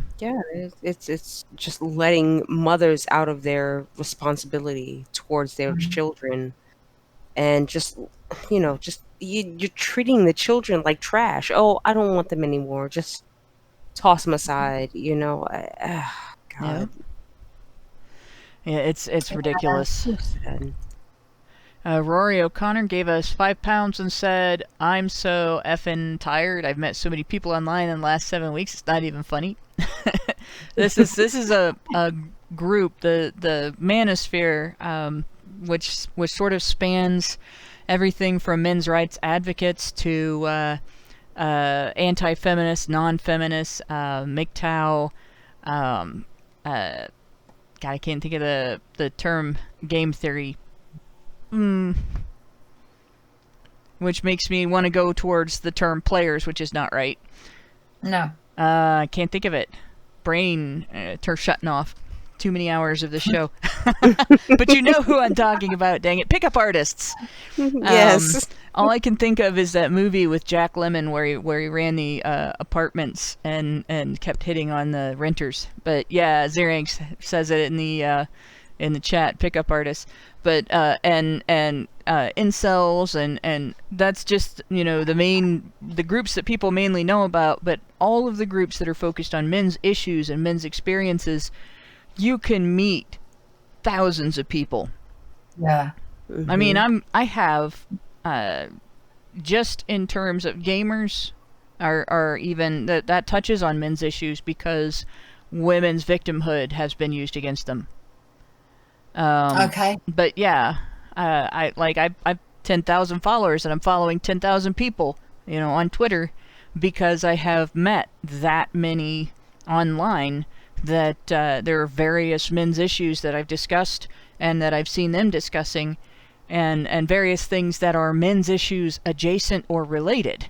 And and it's just it's amazing how many, like, the idea that we are some small corner of the population that is, you know, not representative of the general population in terms of associations with men and everything. That it's just bullshit. It's absolute bullshit. Yeah. And it's like that criticism. When I saw that criticism, I thought, boy, does he not understand what this corner of society is all about. But it's smoke and mirrors, isn't it? That they try to deflect it as being irrelevant, because it's competition. Yeah, and that's how I see when the comment from Michael Flood came in about my research. My immediate response was a wry smile because I thought, "Ooh, this is competition for you." Yeah. Anyway, as soon as they start that distraction and critique and stuff, you think, really? Yep. It's like a shell game. Don't look at what this woman is doing. Look over here at this made up criticism I have that doesn't actually mean anything. Yeah. It's Mm-hmm. Oh, go ahead. And they do it with everything, don't they? But yeah, they do. Yep. But Darth Sonic 413 gave us $10 and said, "I know it's just polite to say, but I always find it funny when people say thank you for your patience in these sort of circumstances. Like, what else am I gonna do? Throw a hissy fit you can't see?" Yeah, but we're still grateful anyway. Paris Inn gave us $5 and said, "Feminism is the Benjamin Button effect for women, turning everyone back into toddlers with endless tantrums." Yes, I agree. I have a whole folder full of tantrum memes just to post when I get into an argument with a feminist and she starts having a meltdown. And it's almost, feminist men don't usually have the same kind of meltdowns as the women, so I have one for them too. But yeah, I think what I see from male feminists is this sort of circular conversation. Yeah. There's a hole in my bucket, dear Liza, dear Liza. No, dear, there's a hole in your logic. Yeah. What logic? Jeez. Right. Rory O'Connor gave us $5, or no, that's £5, and says, "You can forgive a fool for being foolish, but not a liar for telling a lie." Well, that's because people aren't foolish on purpose. But by nature, by definition, a lie is deliberate. Because if it's not deliberate, it's just a mistake. Darth Sonic gave us another $5 and said, it embroils women in fear and anger, which leads to hate, which leads to suffering. Feminism Sith plot confirmed. There we go. Welcome to the dark side of the gender war. Rory O'Connor gave us £5 and said, I am 55 years old. I have watched over the years the way we have been separated. It is heartbreaking. Now I am going to bed. Love ya. Yeah, if this was one of my work nights, I would actually have to be leaving right now, but it's not, so I don't. Darth Sonic gave us $5 through Super Chat, $4.99, and said, I've been thinking about suicide, Doc. I need help. Yes, we'll get to that, but the Crown requires me to talk about terrorists with you first. Yes. Oh, God. Yeah. Yeah, and they want to know why those men, they're not stopping those men from committing suicide. Yeah, my worry is that exactly that someone's going to phone up with suicide ideation or feel absolutely helpless. Yeah. And that's going to be the final link in the chain. Yeah, and I've actually known guys that have been driven closer to suicide by being told, well, the reason that you feel this way is because everything is wrong with you. Yeah. You know, even if it's true, you still have to start with the fact of the reason that they're suicidal is because they feel like a person who has no value in society. Yeah.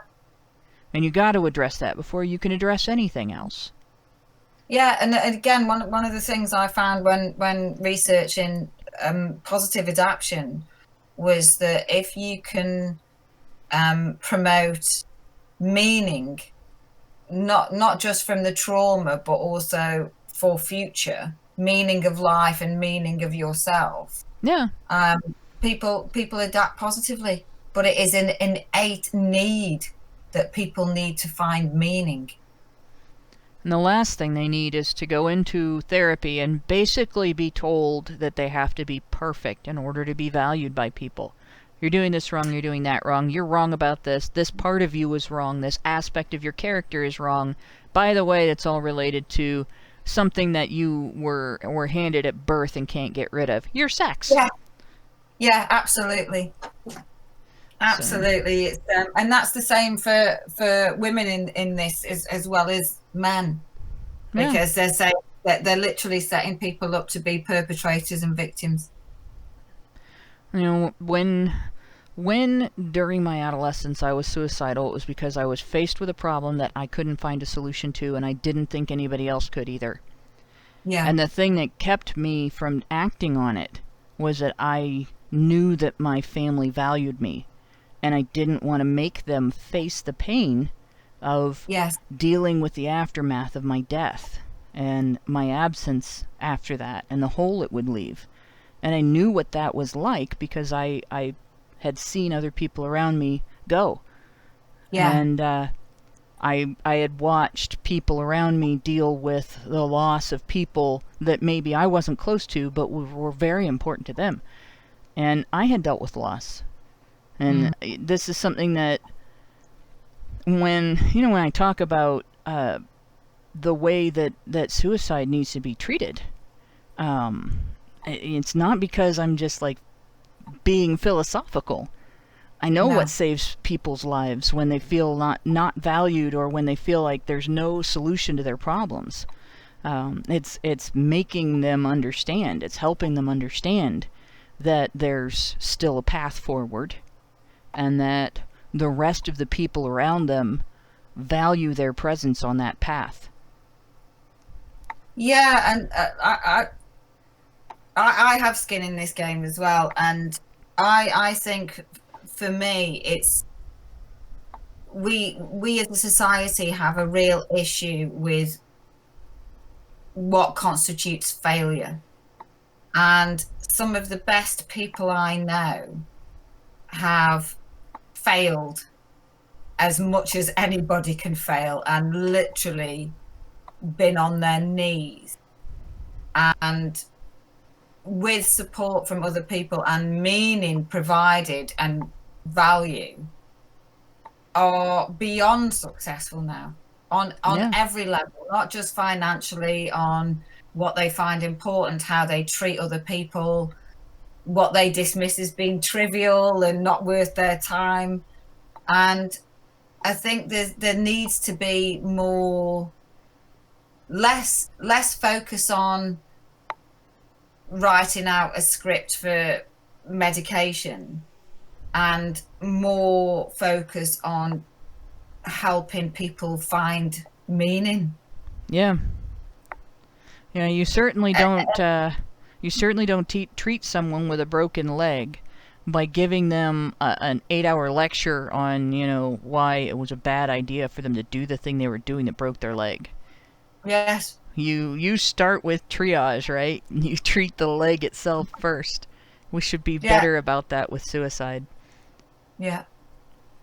So, but with that, and I think we can too, I think the men's rights movement is making strides forward and getting people to understand that feminists are having to confront that idea. Otherwise, there would not be a debate over toxic masculinity. And I'm seeing more and more public figures publicly rejecting the idea of toxic masculinity. So that's good. Yeah, and it's a concept that is I struggle with concepts that are used to diminish, and by struggle I mean they really piss me off. The idea that you would label anything as toxic and then try to tell me that they're doing it for the benefit of those particular people is treating me like a stupid person. Yeah. Because toxic in its very nature defines something that's bad for you. Yeah. And attached that's true. to something that you have no responsibility over, which is masculinity, by accident of birth again, is again attached to something that I would describe as religion, back to original sin. And we've got to move past this. We've really got to move past the scriptures of feminism and love him or loathe him, as Jordan Peterson says. I think feminism needs to be tasked with reining in its crazy sisters. Yep, I agree. I think that's a good end note, especially since we've got a heck of a long sausage. We just got another super chat. Darth Sonic gave us $4.99 and said, "Near EFAP long man bad levels of oversized sausage today." Yeah. Usually the show's about an hour and a half to 2 hours long, and this is 2.5 hours, 3 hours. Oh wow! Gosh. Well, yeah. 7:30 to 10:30 was 3 hours, so this is 3.5 hours. So I'm gonna call it. And I will thank you again, Deborah, for coming on and talking about your research. And I want to remind everybody, I did put the link to Deborah's survey in the low bar of this this stream. So if you haven't looked at it yet, go ahead and just scroll down below the links to the opener and to the patron show, and take a look at that survey. If you know somebody that you think might be interested in taking that survey, or if you might be interested in taking that survey, check it out. Send it around. I've posted it on my social media. I recommend everybody do that because it gets it a wider spectrum of people. Everybody in the men's rights movement is friends with people from a variety of walks of life. So the more you share, the wider the sample is going to be, and that's going to be good. So let's get everybody's information, but in a good way. And with that, thanks to my co-host Lauren for sticking out the extremely long sausage for tonight. We had quite a subject, and thanks to the listeners who were able to stick it out, and everybody who listened to us from the beginning for as long as they could. And, of course, everybody who works in the background to make HBR Talk happen. Good night, all. Good night. Good night.